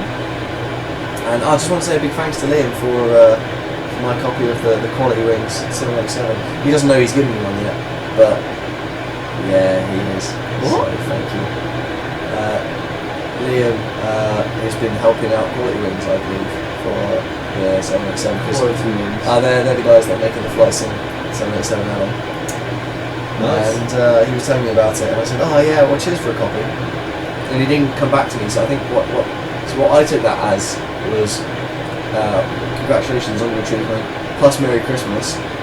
Have a free edition of Quality Wings 787. So I just wanted to say on the website, I'm very grateful on the website, on the line. On the line? On the line. When you say on the line, you mean online? Yeah, on the line. On the line. Right, that I'm very grateful for that, Liam. So thank you. It does mean a lot. It's good to know you guys care. Yeah. Also, for a joint. Actually, am I? I'm out for a wow, that sounded so shit. I'm out for playing with you. No. No, I'm just. I haven't got a desk, right, guys. So I'm actually in Michael's room. I don't know if you can tell. But my desk at the moment, my room where I'm staying over at the moment, I've got a TV on like it goes over the top of the stairs, and there's like a little shelf bit. You basically have a little indent in your room. I do. So my TV's on that, my computer sits behind it, and then I sit on the edge of my bed and sort of go like this. You're gonna have to as you probably saw in that live stream, which makes it really, really difficult. I can't use my rubber pedals, but that's no drama because I've got a twisty stick here.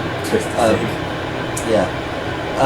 But the biggest ball ache for me is if I try and do anything on the computer ever, with a desk you can put your knees underneath it, but with the thing it's just a wall and then an indent over the top of it. So I sort of have to splay my legs and sort of twist my feet round to one side and put my feet into the thing. Wow, that's amazing. Yeah. You are incredible. I love being at home. Thank you. Cheers, Mum. You're like an oven in there. It's nice and warm, isn't it? Corey says, this time it should be good as I've got an apartment in the complex directly adjacent Cheers, to mate, the much runway. appreciated. You know the flight time scenery. If you look at the promo pictures, there is a hotel with a pool. Domino's. Back in mode. That's awesome, Corey. So you're saying your hotel is actually in the flight time scenery? That's quite cool. I believe I will be there. Oh, so you think you'll be at that one? Roger. That's quite cool though. But you can little mini claim to fame. But your hotel is going to be actually the one where actually in the scenery, because then you'd be able to fly out of St Martin and you go, oh, that was my hotel. That's quite cool. I like that. That's quite cool. That's pretty cool. I like that. Right, I have no idea what's going on with any of this, so if anything starts beeping at me, I have no idea. But I've got bacon buddy, so I don't care. Yes, yeah, that's quite cool. Score.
I do also appreciate that now that I'm eating, this has almost turned into you guys just watching me eat lunch at basically half 2 in the afternoon.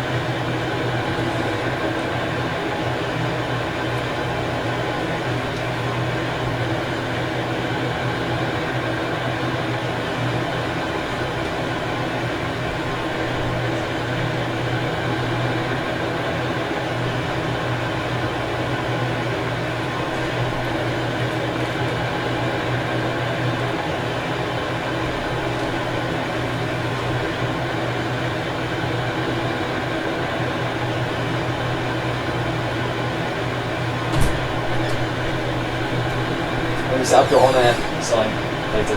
Okay. Hello world.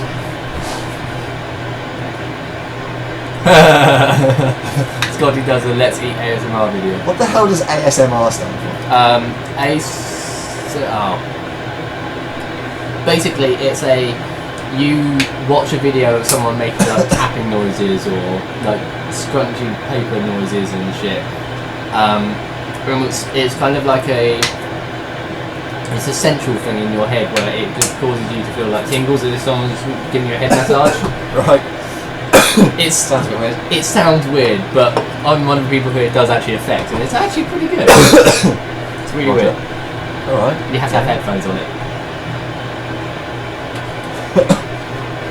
Oh, this is amazing. I love my life. Okay, so.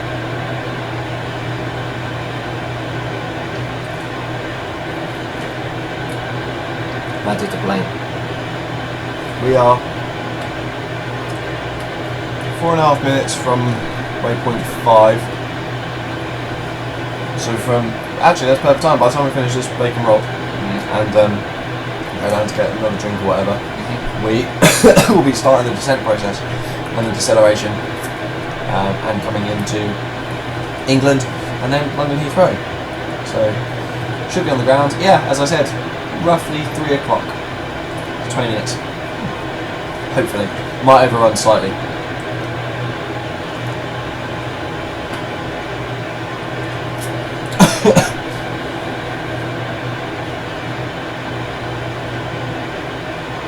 Got an apartment for the complex.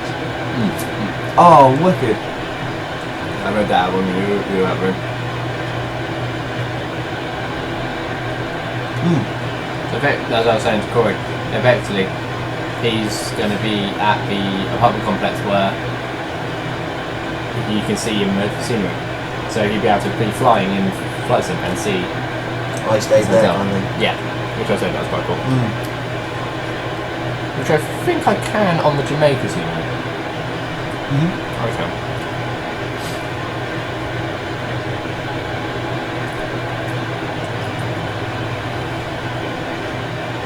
Yeah, the hotel's a visual reference point.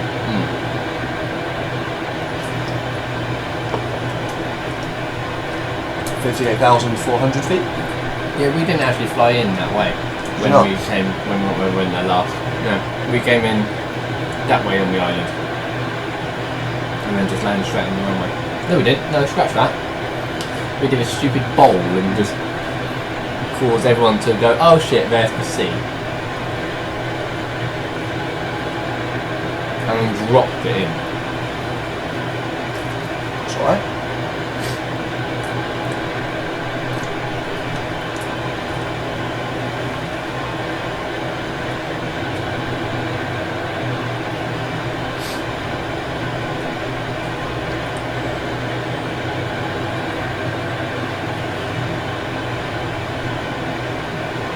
The runway conditions should be dry.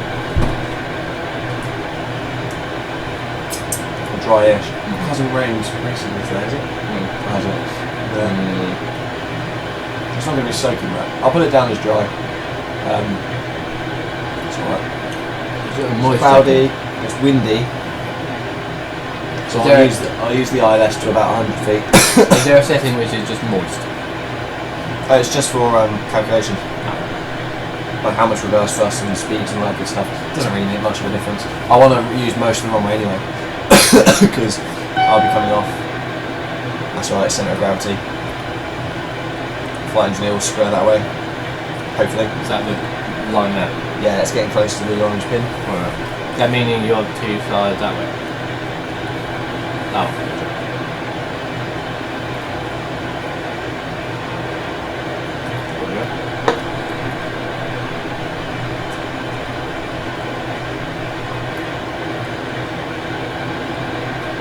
Yeah, no, too far forward. Well, I'm not. I'm still within the orange lines. Yeah. But yeah, with the, I remember I showed you before this, when there was like the calculations and stuff, and the ziggy line. There was a learning process, and the virtual flight engineer will have difficulty with it. He will have difficulty just keeping everything trimmed. Yeah. That's right. It might go over. It doesn't make too much of a difference. There's a little cheeky thing I can do if it gets too bad, where I can jump in and help out. But If they remade the Concorde, how much of this would be computerized?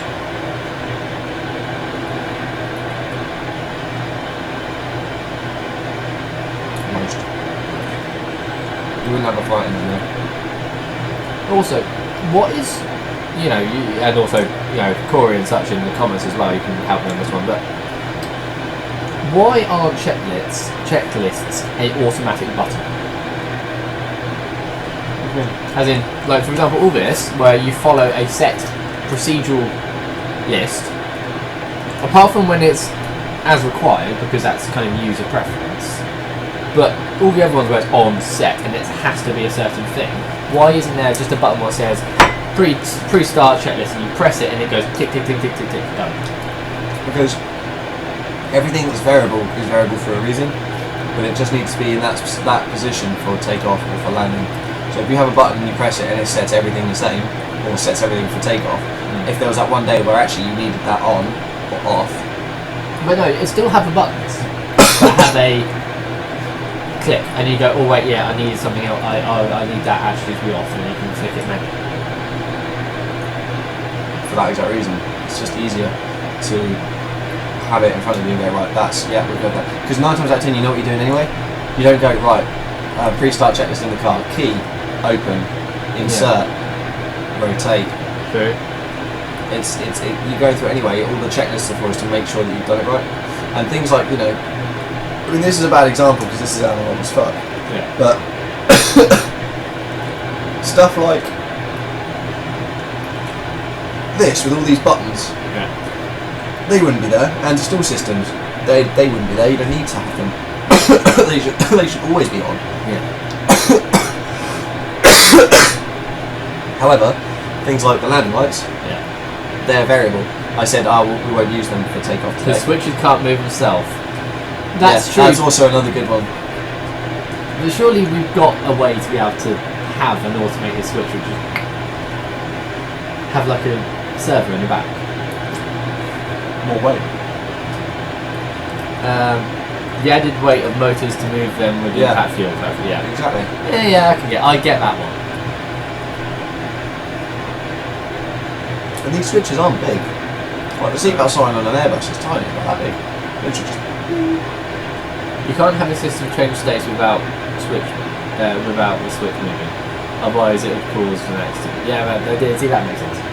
So you can't just have it as it changes a state, but it still says off, but it's actually on. That again. But then let's change it from a switch to be a light. Like for example, a keyboard like that. We have num lock. Right. We know that's on, off, on. It's the same state. Because when a switch is physically in a position, you can recognise it, and you can go, right, that is the opposition. For lights on or off, you might miss it. Yeah, but we've got. the Airbus, here we got lights on. That's on and off. Yeah. Well, the Airbus, when you've seen it, the Airbus itself is a dark cockpit state, and the pilot wouldn't know the states of said system. So, if in the Airbus, for example, if there's a problem, the light comes on. Yeah. So you've seen how automated the Airbus has got. Yeah. So they're just systems that are. They're just systems that are variable, and they're variable for a reason, because sometimes you need them on, sometimes you need them off. So there's no point automating that, because you need to tamper with those buttons anyway. He's saying how the auto throttle does not actually move the throttles physically, so there is no visual reference. Yeah. And has caused problems for if the screens go back. But we always have this discussion. It always goes down this route of the whole. I trust a computer more than a human. Well, because a computer has to do what it's told. It has no deviance. It doesn't get bored. It doesn't miss stuff. It can't get distracted. If you tell it to check that the throttles are on X%, it will check that they're on X%. Yeah. It won't just go, It won't just use its better judgment. It has no judgment. It has to check that it's on the dot. Whereas a human, when you think back of accidents, the times that a human has caused an accident because of just, it's complacency. they think they know better and they've checked it and they've just haven't. So compared to a computer has failed, the percentage difference is huge. The Frank Spam says, unless it's the 787, it's Skynet, it does its own thing. See, the 787 is half there. 787 it has also logic. scared the shit out of Flying Spanner a couple of times. Yes, I know that as well, yeah. Because there's the example. So the whole... It assessed all the systems, and when this one's drawing the most power. Yeah. Yes, it's drawing the most power for a reason. Who's to say that a human who hasn't been taught that, because that's all it is a computer needs to be taught what to do. Before you go any further, are you legitimately about to say a human that hasn't been taught that would make the same mistake? You're talking about a pilot who has gone through thousands of pounds. No.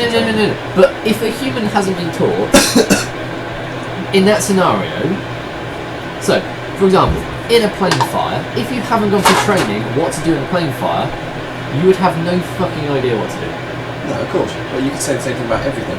But that's once you get a computer up to the same level as a fully qualified pilot who has that algorithm in it, what knows what to do. Yeah. It's there. Yeah, and as far as before with the 787, but it did that mistake. Yes, the human had to take over. But that's one instant where now they've patched it and it would never do it again. What do you mean Hudson River earlier? Because that was an outabuse. That was a bird. Oh, okay, yeah. Computer said he can make a landing back at LGA. True.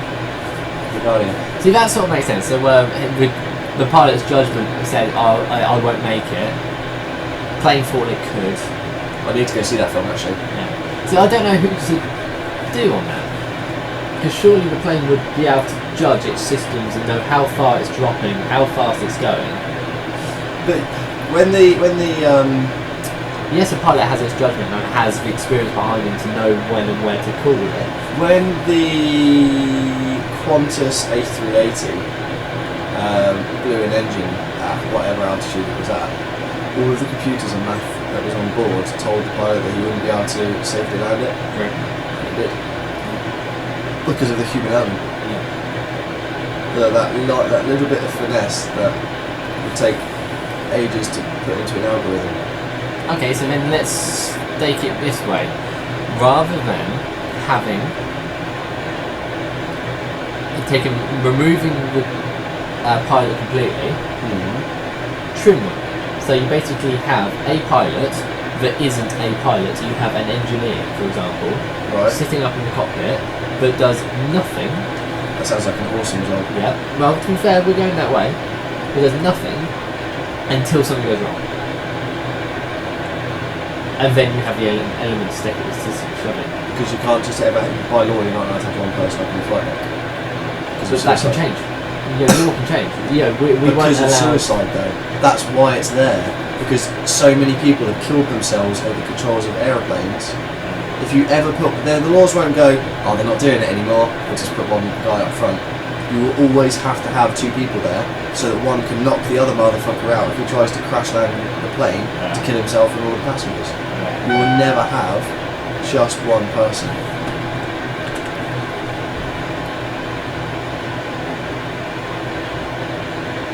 Corey says, can we not talk about removing pilots? My future depends on it. Ditto. It's going to happen. That's literally just said, let's not talk about it. You should listen to your... 53.5, my bad. You should listen to your audience. Yeah. 3, 4, 5. Yeah, but you have the ridiculously optimistic belief that they'll actually just be the only jobs ever will just be monitoring systems. Yeah. Which sounds fucking shit. It's the way we're going. Yeah, but I don't want to live in a world that's like that. I like to think that politicians and people that do this sort of thing will also not allow the world to get so electronically reliable that is the only career choice. Because otherwise, what's the point in going to school? What's the point in furthering yourself? What's the point in doing anything when all you're going to do is sit there and watch systems for 8 hours a day and go home to watch more systems? That sounds fucking shit. That sounds fucking shit. If you look through the technology, while we've had the technology building up, the amount of fly jobs. the aircraft using more data. At the moment they can't, agreed. But if you look at how many jobs have been taken by computers since we've had computers, Yes. the percentages are huge. Yes. It's only going to rise. Yes. But I fucking hope that it will never get to a point of where the only thing a human being is capable of doing in its entire life is watching and monitoring systems. Yeah. Because therefore, Oh, as I've yeah, just said, yeah. because that is. I'm not even going to comprehend that because that's fucking shit. Yeah, agreed. It's as simple as that. Yeah. This is why this is a shit conversation. But well, I give it probably 2 years before we start seeing taxis go. Oh right, okay. Human taxis. 2 years? Yeah, 2 years. Before we start seeing taxi drivers go out of job. Cool. Because 60,000 feet. already we're having automated cars, and Uber have already bought automated cars from manufacturers to start implementing. The only thing which is holding them back now is legislation. As soon states in America are slowly allowing automated cars to do testing runs. As soon as they get enough confidence to go, right, yeah, that's fine, they're basically going to call it, and they're going to allow for cars to are automated to work as commercial. And from a business point of view, a car that can just work constantly without going on a break, without going to sleep, 152 is better. 152. Flying Spanner says 162.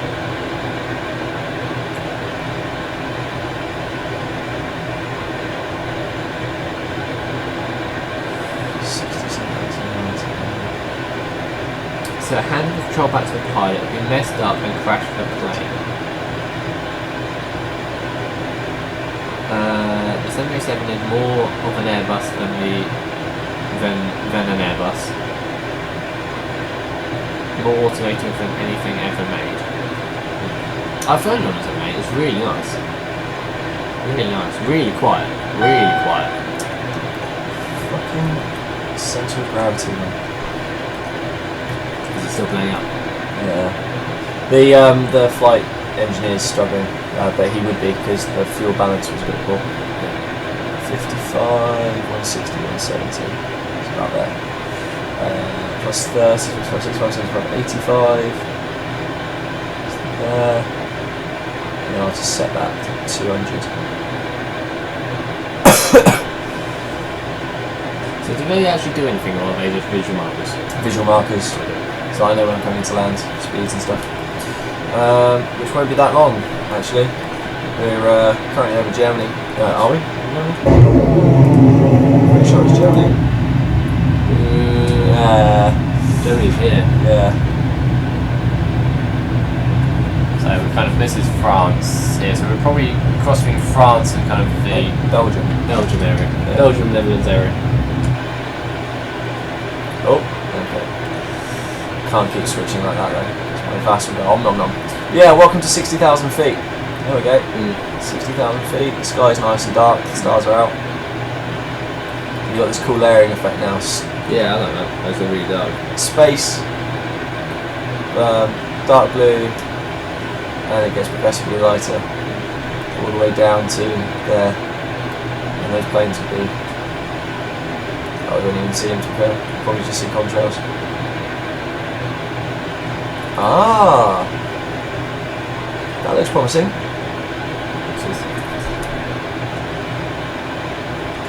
5 to 6. We're on our way. Right, it's about to start getting busy again now, mate.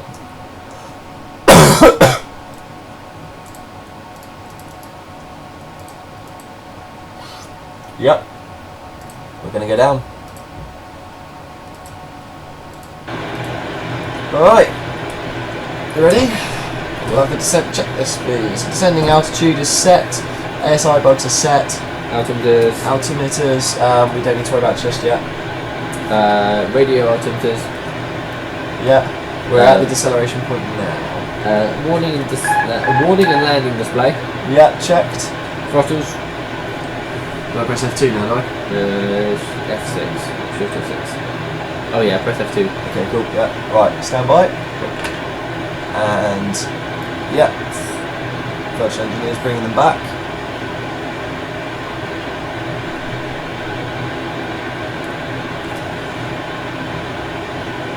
And I'll just sync that up because the dust has got in here, so it slowly moves them forward again.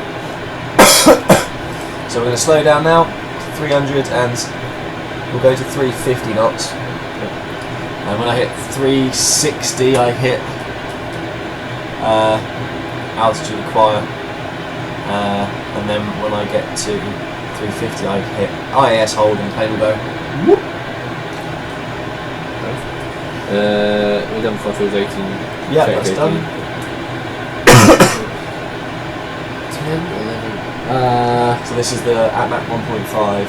Okay, so we've done But that. we're not, no, because we're at Mach 1.8 at the moment. So hold on to So that for now. it hasn't. Oh. That's it. That's Okay. just the deceleration point. Oh, what's So your thought on this? Basically, the glass bottom plane. Don't know. I haven't heard of it.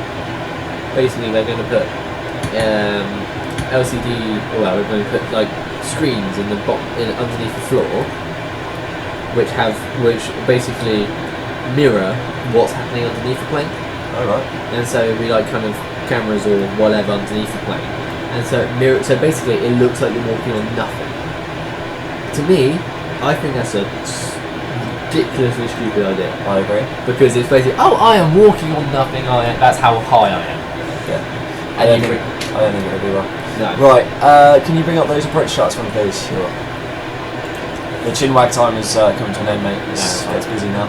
So, Biggie 115.1, which we've just picked up. Yeah, 115.1. So I'm actually I'm going to intercept. What is the direction we want to be intercepting that and coming off from? 303. Intercepting at 303 degrees. Roger.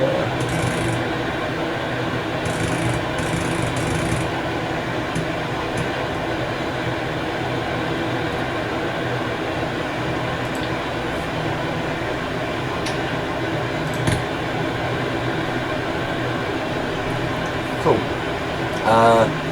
We want. Can you open up a new tab and just type in go to whatever that plane tracking website is? You know, the one you go to. Yeah.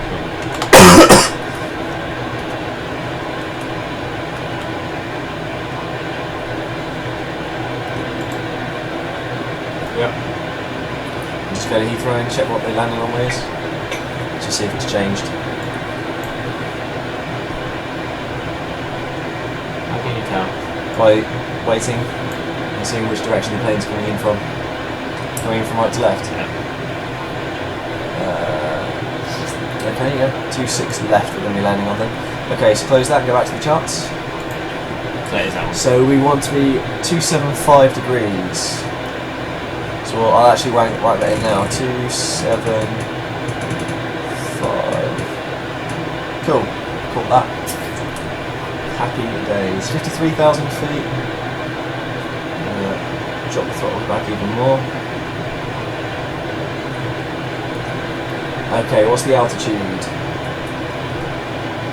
Where do I see that? Around Big Inn. If it has one. 7,000 feet is the Oh, holding. yeah.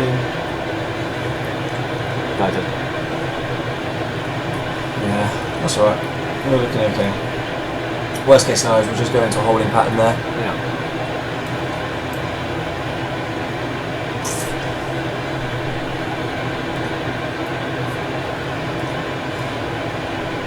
Yeah, I am, Aaron. Yeah. Reflective imaging. Oh yeah, okay.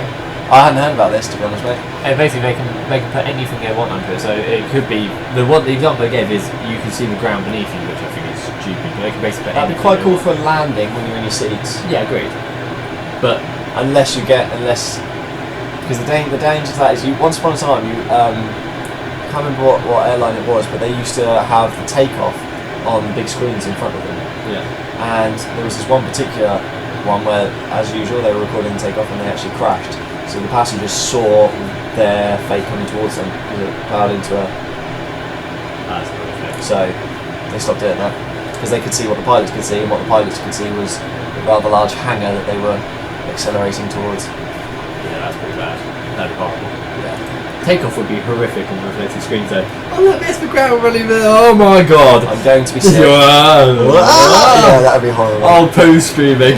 When can we go to the toilet? 199.5. 345. Good. Ah, hello English channel. Okay, Mach 1.5. Throttles checked. It's 32. Let's have a look. Yep, good. That's the next one. Intakes.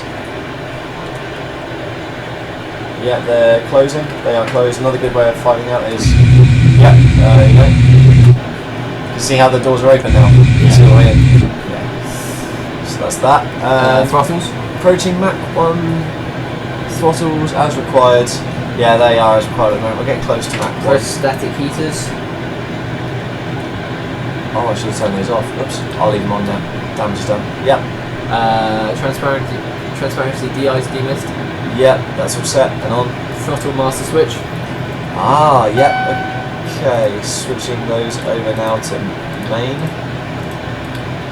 The should be on other selection. Yeah, so that's what I've done there. Switch those over. Okay.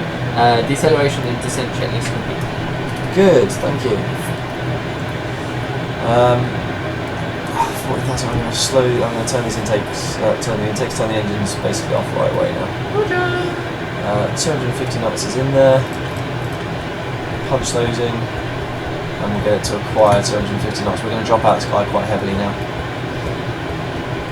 We're descending at 7,000 feet a minute. Jesus. Which is quite fast. That is very fast. Ears will be 8,000 popping. feet a minute. Ears will be bleeding. The pressurization system 9,000 feet a minute. The pressurization system in this aircraft is fantastic. Yeah. A blowout would suck. Yeah. That'd be fatal. 10,000 feet a minute. And we're now subsonic. Welcome back to the realms of reality, of normality even.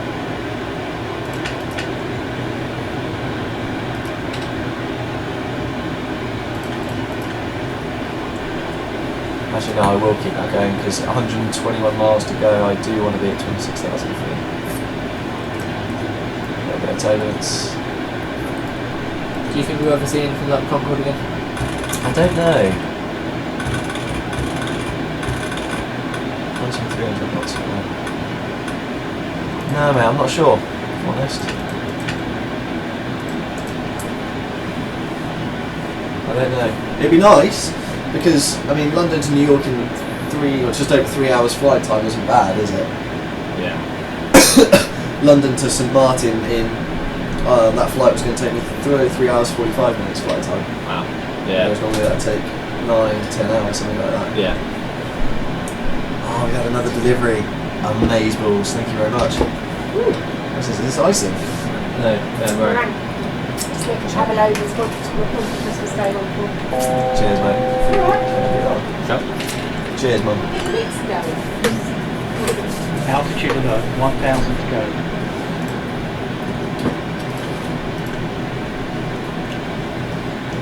So I'll get so we're 100 miles away, that's good. We'll hold 360 knots for now. Aaron says, it's just taking a camera that projects an image to a screen. It's trying to be used as a type of invisibility, e.g. putting cameras on one side of the building and then put that... James Bond tried to utilise this with the Aston Martin Vanish. Yeah. Right, 26,000 feet and over the English Channel, holding 345 knots. Yeah, that'll be right.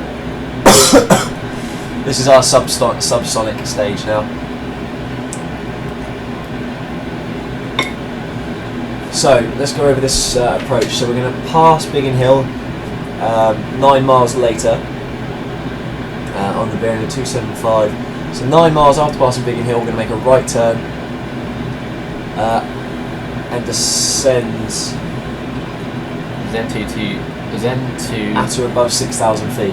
After that point, we then descend to 3,500. So the radial of 295 degrees. So we'll use this. Yeah. It's a sweeping right-hand turn followed by a left-hand turn. Yeah. To get into the traffic pattern. How 9 do you do miles.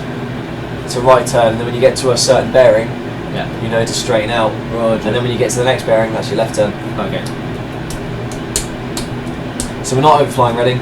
Sorry guys. Oh well. Winds have changed and stuff. So we'll be overflying London actually. London. Which will be fantastic for my bus. Don't mind. Yes. It is what it is.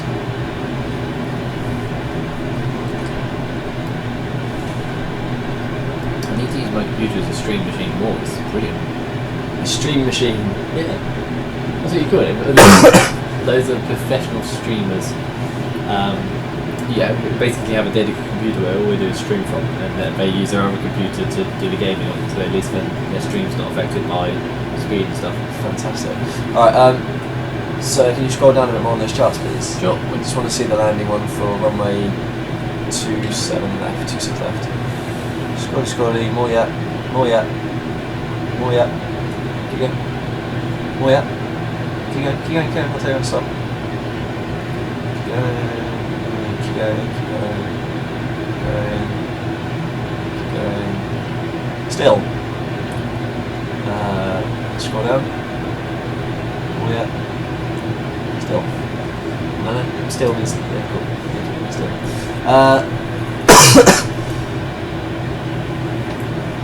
9.5, which is what we've put in, I think. Yeah. And decision height. So 25,000 feet is minimum decision, so ILS.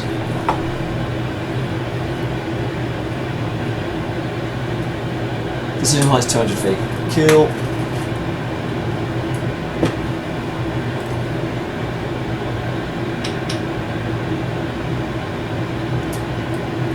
Cool, so I bugged in 200 feet there.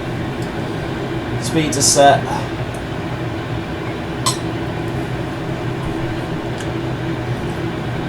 Quite disappointing view. Distance to go, 30 miles. 520 miles an hour still. It's alright. Windows are tiny. They have to be. Too busy drinking champagne and caviar. Well, that is your in-flight entertainment, and so is that. Then the view outside the window is 60,000 No feet. TVs. Fucking awesome. How heavy is a TV, Michael? In the 60s, how heavy would it have been to put? And even today, it doesn't have an APU to save weight. It's all about speed. I mean, you get a Ferrari, right, or a track car. You don't go. Fuck, it hasn't got a radio. It's there to go faster around the track. This is here. If you want to sit there and watch movies, you get on a plane that takes you 8 hours to get to. And true, this was in the day and age where the entertainment of flying was in the flying. Well, it's not just that. It's just a case of look. It's going to take you 3 hours to do a route that takes you normally 8. You're welcome. I still want something. That's because you're a dick. Even over the hedge. Huh? Over the hedge. Over the hedge. It's a movie. Jumping movie. Do you remember that? Well, but nowadays you just take your phone on. So what's the point? Take an iPad. Take an iPad with you. Got like Virgin Australia. In Virgin Australia. Well, we've got in-flight entertainment from our app. Yeah, if you download our app, don't do it now though, because we're about to push back from the gate. Oh, cheers for the heads up then. Yeah. Nice one, thanks. Could have stuck fucking sign back of the airport. How long's the flight? 5 hours? Awesome. I'd love to read this book for 5 hours. Cheers. Thank God I borrowed that book. Holy shitballs. I'm pretty sure you'd be stabbing yourself with a cutlery right if you didn't. Would have been stabbing someone. So I've descended a little bit too soon. We've got 70 miles to go. We're travelling at 450 miles an hour, 450 knots, which I shouldn't take too long. So I can only apologise for that. I'm trying to think. The planes now are starting to get Wi-Fi in. What is that about? They have a connectable Wi-Fi. So how have you been, fuckface? Monsieur Le Guerin?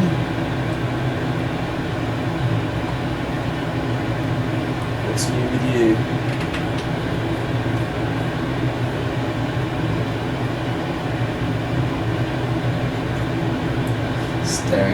the screen because I forget there's a lag. It's about 10 seconds. 60 miles to go. Shit, how's our fuel doing? 8 tons.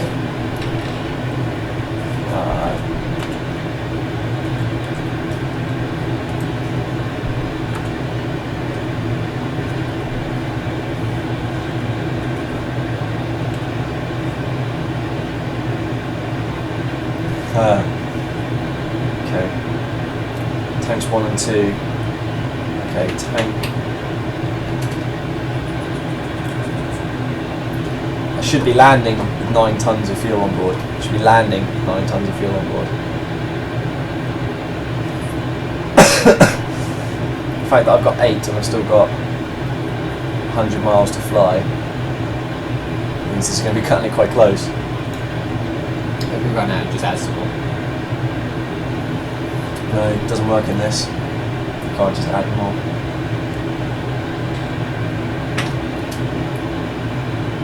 Because then all the flight dynamics got chucked out. So it is. They're okay. I haven't got the low level warning lights on them just yet, so we're okay.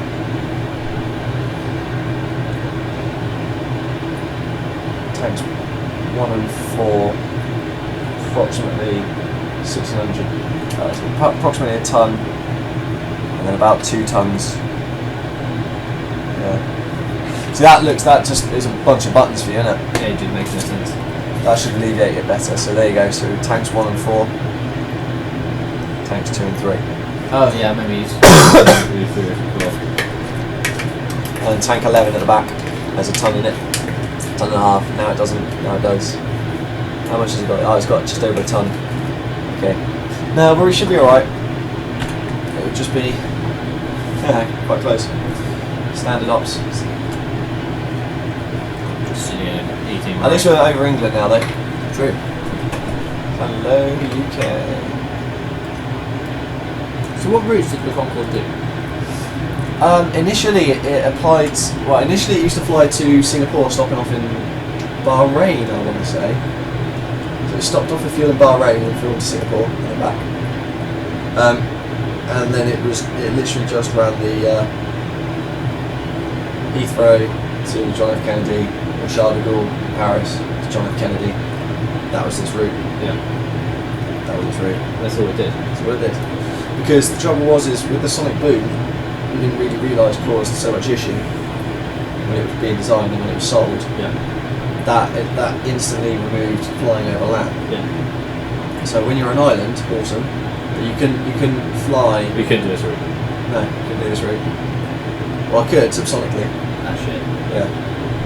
And then only go supersonic over water. But that really narrows it. Australia would be great if they had it. Yeah. If you could fly supersonic. Australia to America to LAX or something like that. Well, that's it. If you could fly, you'd have to stop off in Hawaii. Would you? Yes. God, yes. It's too far. The Concorde's range is limited. Okay. Because we're saying, but modern planes can do it in one. Modern planes have bigger fuel tanks.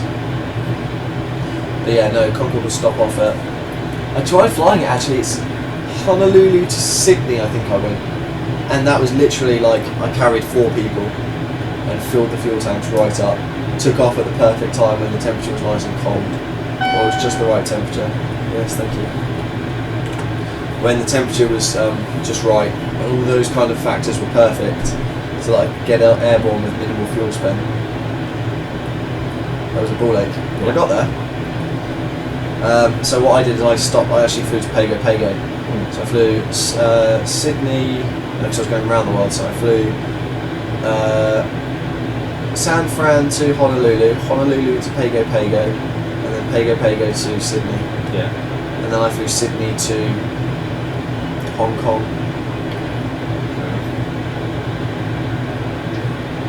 Yeah. There's me chatting and gas bagging, I need to be descending now.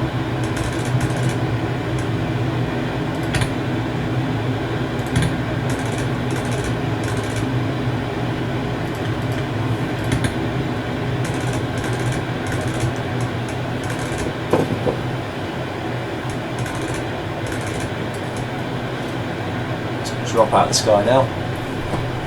Okay, can I get the approach checklists, please? Chaz. Cabin crew, cool, steward, cool. Done. Taxi 10 lights.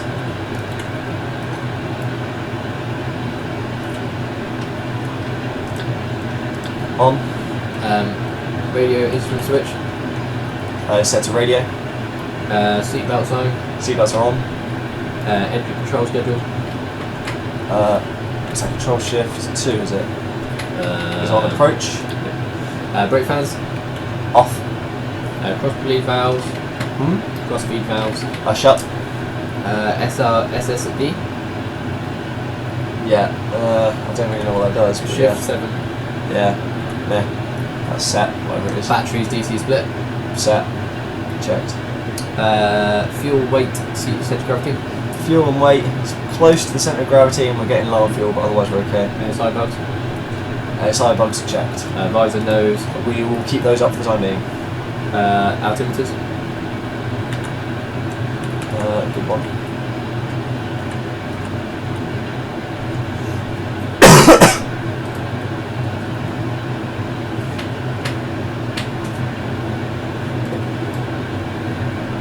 One 023. So the Q and H set and update.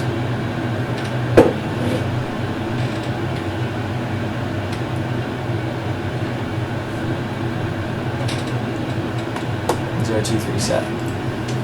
Yep. Approach checklist complete.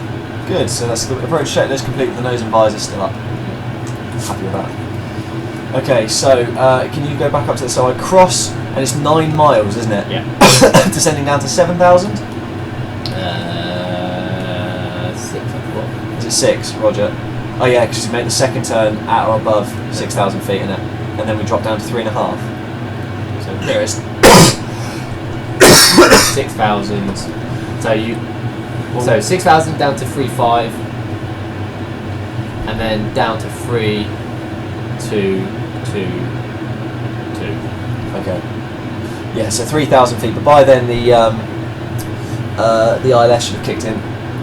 So we'll just follow the glide slope and the glide path down. I'm And loving the magical auto land, but if it was foggy, I was gonna do an automated landing. It is cool, but we'll see how it is. We'll see how it goes. If the frame rates are shit, then I will do an automated landing. I'm hoping they'll be okay. It should be fine. 9 miles to Biggin Hill. that's basically like that, isn't it? Yeah, I mean I'm slowing it down and I'm descending rather rapid. A little bit of turbulence. Yeah, I won't drop the nose and visor until we start to make that right hand turn, I think. Yeah, that's fine. I'm going to stop at 11,000 feet, slow to 250 knots. Altitude of 1,000 to go. And then, does it give us a speed? Well, Max 180. So actually, I'll drop it down to 200 knots. What's that? Oh, okay, yeah, we're good. so that's for master warning sign. So down to 6,000 was it? Sorry, at or above 6, yeah. Above 6, yeah. Cool, happy with that. So when the master warning sign goes up, where is it on the spec? You've got here, and then you've got all of these. So if all of these were going red, I'd be a little bit horrified, to be honest. Basically, you're fucked. Yeah, if all of those went red, I'd be dead. Grab a parachute. Okay, grab a parachute, hold your breath, and try not to jellyfy on your way out. Yeah. Does the Concorde have a back door? Actually, it had an escape chute on the test one, if you remember from the VAR. I did, yeah. Not a great idea though to leave, to suddenly enter air travelling at Mach 1 or whatever, and be around very long. Yeah. So 9 miles, sorry, 9 miles. So how much you require? Let's start dropping it down. We'll do a drop down at about 1,500 feet a minute. Down to 7,000 feet. Does this game support VR? Yes. That's cool. Yes, it does. That would be awesome. Yes, it would. I'm assuming that's why you want one. Yes. Just Yeah. Exactly. That'd be cool. Yeah, fine, fuck it. Even if I had to use this and this still, and then just the clickers for everything else. Because at least that's got, shit, yeah, I've knocked it off. yeah, at least that's got some sort of resistance, you know? Yeah, it's still quite cool, though. Yeah, definitely that's on one of my lessons of it, yeah, after.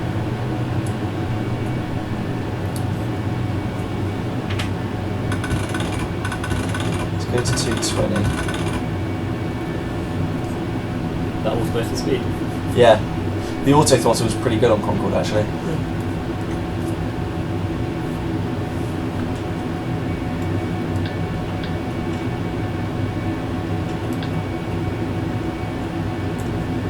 5 miles. Alright, so we're at 5 miles out. Let's get the nose and visor down. It's going to get noisy again. Nose and visor coming down.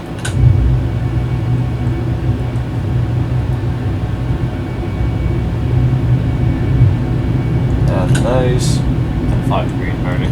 Yeah. So nose is down to 5 degrees.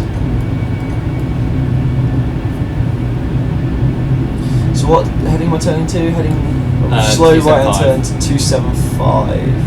Am I on the right turn? No, 093. No, you're at Biggin Hill, aren't you? Yeah. So 275. Yeah, I'm heading along 275 now. I'm almost 9 miles out. I'm about to make that right turn. Oh right, okay, then yeah, you're heading to 295.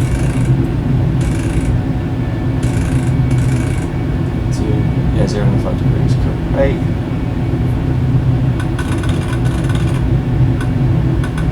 Yeah. So 0.03. Cool, happy with that. And there we go, let's go. Track heading. When did you make a turn from Biggin Hill? We've been flying towards Biggin Hill for a while. So when I switched over, when we initially started descending, I caught the Biggin Hill radial. Altitude So about 1,000. we started tracking that inbound from about 180 miles away. And I just figured, fuck it, we'll stick with that. We'll just fly along that radial to make life easier. Right, at or above 6k, so we're descending now to 6,000 feet.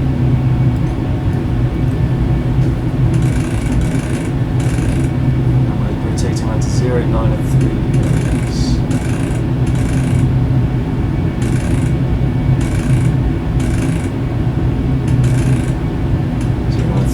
Cool. Max 180 knots. It's going to be difficult for me, but it is what it is. Okay, that's 6,000 feet. And then when we roll out of this turn, we descend down to 3,500. There's London over there. Ah, we'll be flying with, you should be able to see Twickers. Oh, we didn't have it. Yeah. And down we go to 3,500 feet.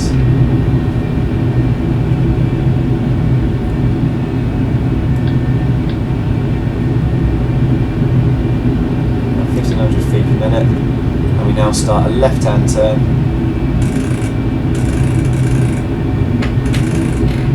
.272 degrees. What's the ILS? Is it 109.5? Is it? Yeah. 109.5. And what's the heading?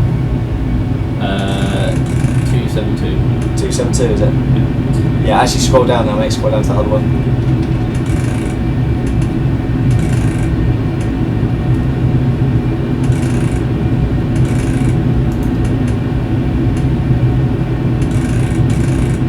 Oh, yeah. You want ILS 09 left.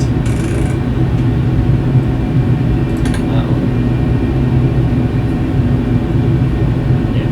Okay, 12 miles out. Slow down to 180 knots. Altitude alert, 1,000 to go.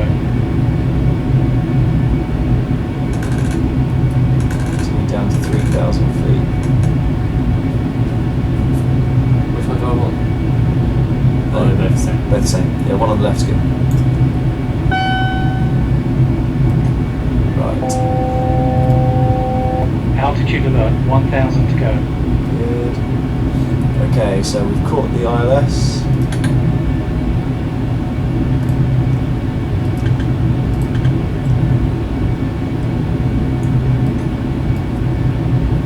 So time's also going to follow the descent profile now. So at 10 nautical miles, the distance to drop my landing gear, I believe, was what is it, 7.5. Frame rates are pretty shit at the moment, so I'm going to keep it on automatic, and it's bumpy as fuck. There we go. So we've caught the ILS, so it's bringing itself in. That's 9 miles. Okay, can I get the landing checklist, please? Sure. Landing gear.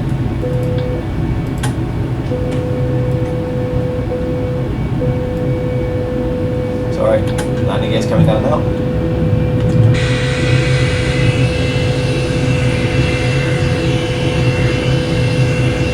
Landing gear's down a lot. Got full greens. Yeah. Nose. Radio altimeters are active. Nose is down. Green. And green. Cool. Brakes. Brakes are checked. Anti-skid. Anti-skid is on. Checked. Auxiliary inlet. Don't know about Maybe it's okay. that. Yeah. Cool. Yellow system. Checked. Electric trims. Electric trim I'm going to keep on. Okay, landing checklist. Fantastic. And there's Heathrow. Straight on the nose. Frame rates are really shit. It's not rendering everything in. Or it's not rendering things in fast enough. Good. Oh shit, I don't want that. Okay, there we go. Autopilot off, autopilot on. What part on? Autopilot on. Yeah. Oh, where's the fun in that though? But you're saying frame rates and shit. Let's check. One quick yes from the guys watching back at home. Put a yes and I'll keep the autopilot. I'll turn the autopilot off.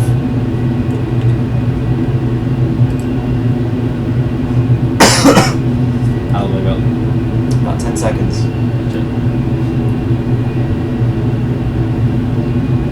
Precision high, I'll turn it off anyway.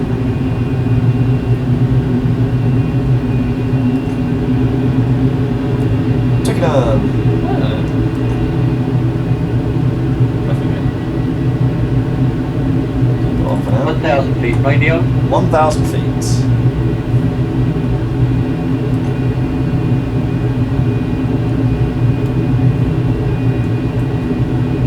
Yes, Corey's 800 feet.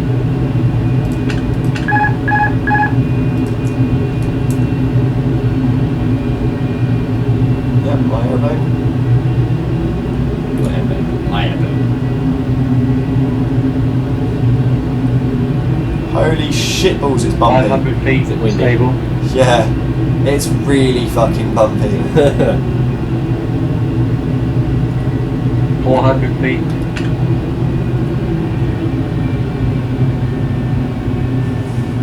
$300 feet. Come on. 100 to go. Oh, fuck me.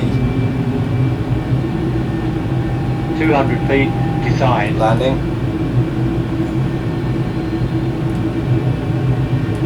$100 feet. 50, 40, 30, 20, 50.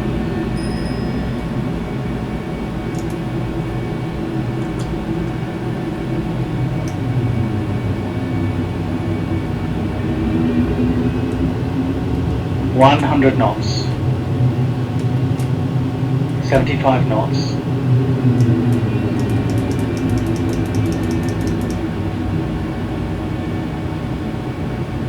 we go. Coming out of there. Not yet, mate.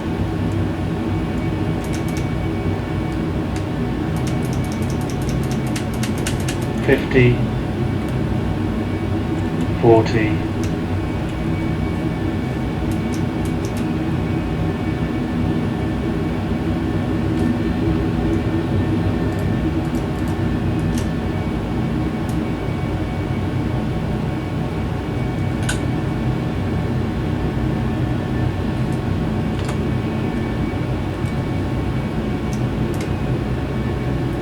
Take this next left. 20 knots. Alright, yeah, let's go for the after takeoff checklist then. Okay, tie light. Checked. Set observe. Yeah. Brake fans. Oh yeah, they definitely need to come on. Let's see what the brake temperatures are, shall we? That's not that bad actually, 130 Celsius, 150 Celsius. Landing lights. Oh yes, I'll get those off straight away.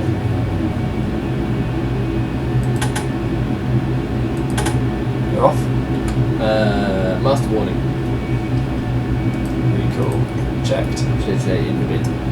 Okay, roger. Inhibit. Nose. Is it 5 at the moment? Cool, that's good. Transponder. Transponder turning off is standby.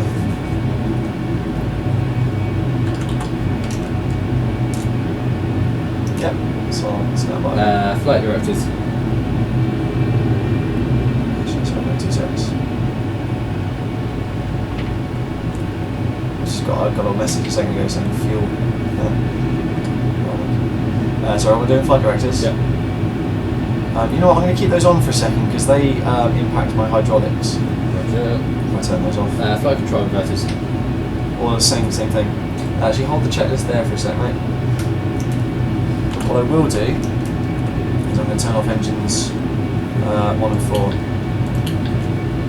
There's going to be a lot of dings in a second.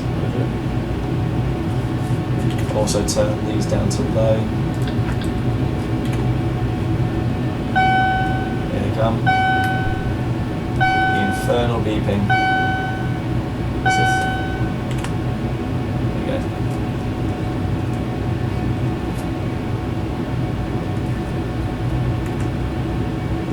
Assuming we don't have to do a stopover checklist. Fuck that.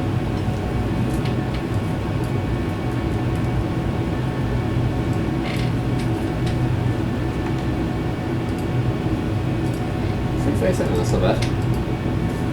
What's that? 3:37 time. Is it? Yeah. Streaming for 2 hours 34 minutes. Yeah? Yeah.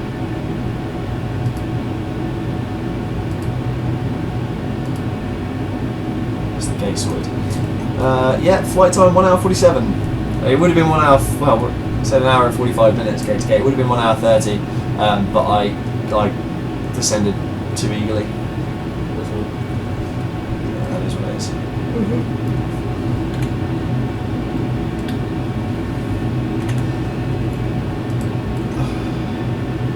It's not this one, it's the next one.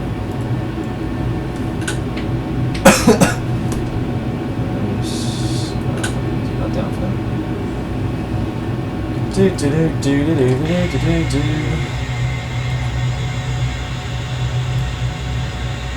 So I mean, there's the flight deck, there's the wheel. Yeah, it's fucking miles back. But yeah, so welcome to London. We actually managed to beat the sun. The sun's just going down now, which is good. I was a little bit worried about my frames. About frames. About my frames. About frames. If it was going to be getting dark as well as all the other stuff. Yeah. Where do you want me to continue this? Once I've turned the corner into the parking thing, actually, we'll do it. We've got inboard engines, I've turned off pressure static heaters, let's go from there. So, pressure static heaters. ADS. Yeah. ADS. Off. Drain master heaters. Off. Wing intake de-icing. Checked. Pressurization. Checked. Secondary air is Closed. should be auto shut, lights off.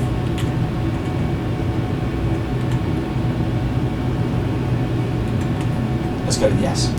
Engine control schedule. Normal. Should we? Yeah, that's fine. Battery DC split. Checked. Oh, hang on, yeah, shift A. Control shift A. Put that back to auto. Yep. Checked. Brake temp lights. Brake temp lights. Yeah, they're off. And after, yeah. Done. Yeah, cool. So all I need to do is turn off the main controls and stuff in a minute. That's where we, do you remember when we did that in September? We went on that flight deck in the Airbus. That's where we were, right there. Were we? Yep. I thought we were Terminal 5. No, we were Terminal 4. I'm sure we were 5. I think we were 4. I don't know. I'm sure we were 5. Are we? I'm sure we were. Guys at home? Oh, we can watch it back in a bit. Yeah, that's true. Right, let's turn the corner. We spend most of the time on the ground. It's the way these things go, though, to be fair. How long did it take me to set up the Concorde and do a flight? Well, you were sending out things as I was getting the stream going. Yeah. We were streaming for, well, 2 hours and 40 minutes. Yeah.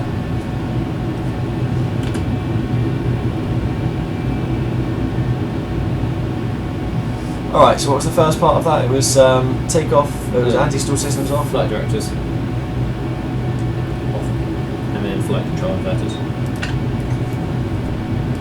Yeah, they're off. Where is it? And then flight control inverters.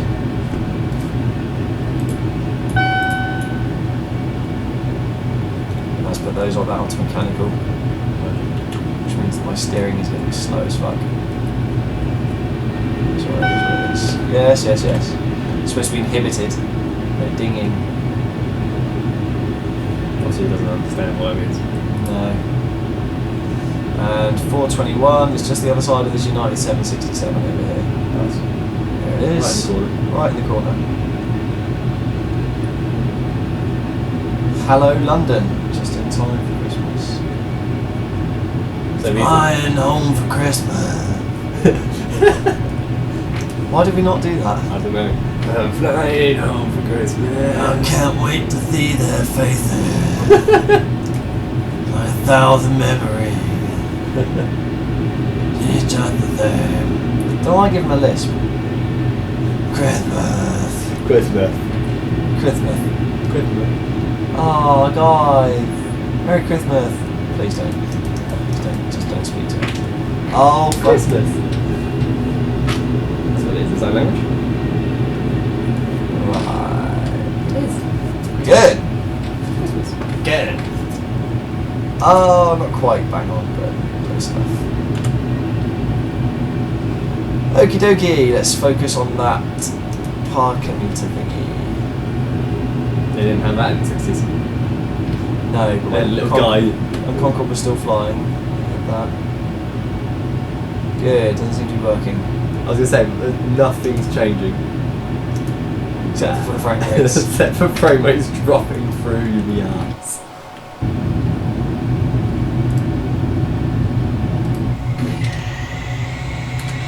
We'll use the parking camera. Because every plane has one of those. Forward. Left bit.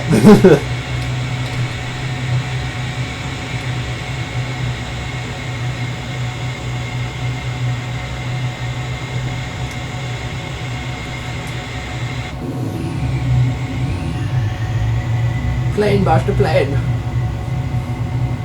Oh, you know what? That'll do. It's in. Right, let's get the after thingy checklist, please. After you want parking checklist. Right, brakes. Set to park. Lights transceivers. What? Transceivers? I don't know, but lights. Lights are off. Lights. Nose. Lights are off. Nose is up. Emergency generator. Also DC. Batteries. Debug only. Batteries are off. Should be on. Oh, on. Okay, fine. Well, debug should be on. Oh, G, B, Alpha Golf only on. All the others they turn off. Yeah. I'm assuming so. Yeah. Yeah, batteries up there. Yeah. Engine hit 1 horsepower valve. HP valve, engine 1, shut. Ground power. Requesting now. Electrical trim and stab and feel. Electrical trim, stab and feel. Electrical trim, stab and feel. All off. Generator switches. What's that control shift 8, is it? Control shift 7. Control shift 7. What should they be? Should be off. Going off now. Okay. Last running engine HP valve. Why is the ground power not come through? There we go.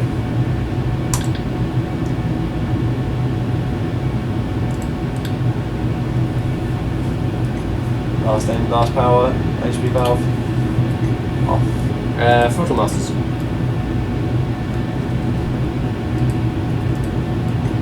Why is that not turning off?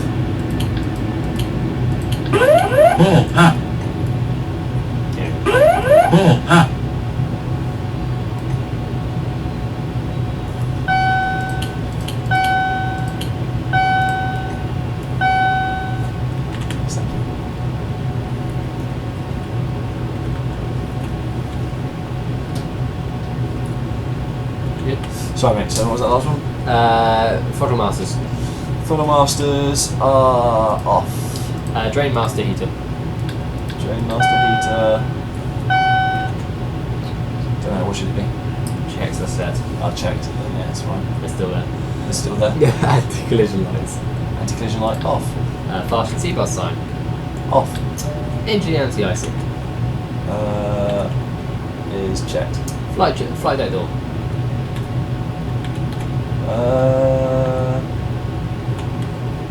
Unlocked. Bleed valves. Bleed valves. Control shift. What's that? Which one's that? Control shift 3. Control shift 3. Bleed valves off. Conditioning valve. Off. Batteries. Off. Transponder. Off. Standby. Standby. Okay, yeah, it's on standby. Brake fans. Brake fans coming off now. It says as required. Yeah, they're off now. Elapse clock.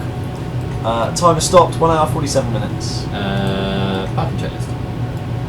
Complete. Roger. Good. Well, there we are. Welcome to London. Yeah. 244. It's not bad. I'm assuming we don't do the stopover.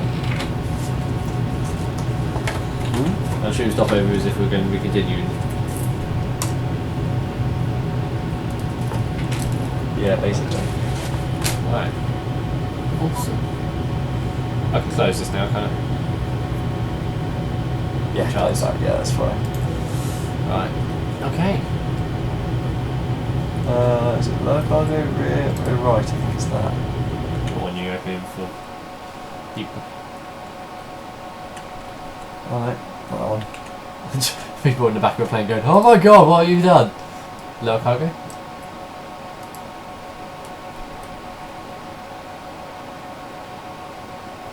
I don't know. No, it's not that one. Yeah, where's the hole in this plane? There's a hole tiny. It's upper cargo. There it is. Oh, the hole's back there. Yep. Clever. Clever. Yeah, fair enough. I don't actually think that's it. Yeah, it's not doing much. Oh no, there we go. Oh yeah, there he goes. Shows off his little thingy. There we go. Sammy Concorde the in Heathrow. There we go. As the sun sets. Quite nice. That's quite nice. A little hole in the sky there. We managed So to nice, get those people home for Christmas Eve. Yeah, for Christmas Eve. Eve. Which is today. So they'll be home. They'll be back home and relaxing by Christmas Eve, which means we made it in time for Christmas. Well, you say mission nipped. Well, you say they'll be going home relaxed, but not. They've still got to be home 25. Yeah, that's what I mean. So Christmas Eve is a write-off.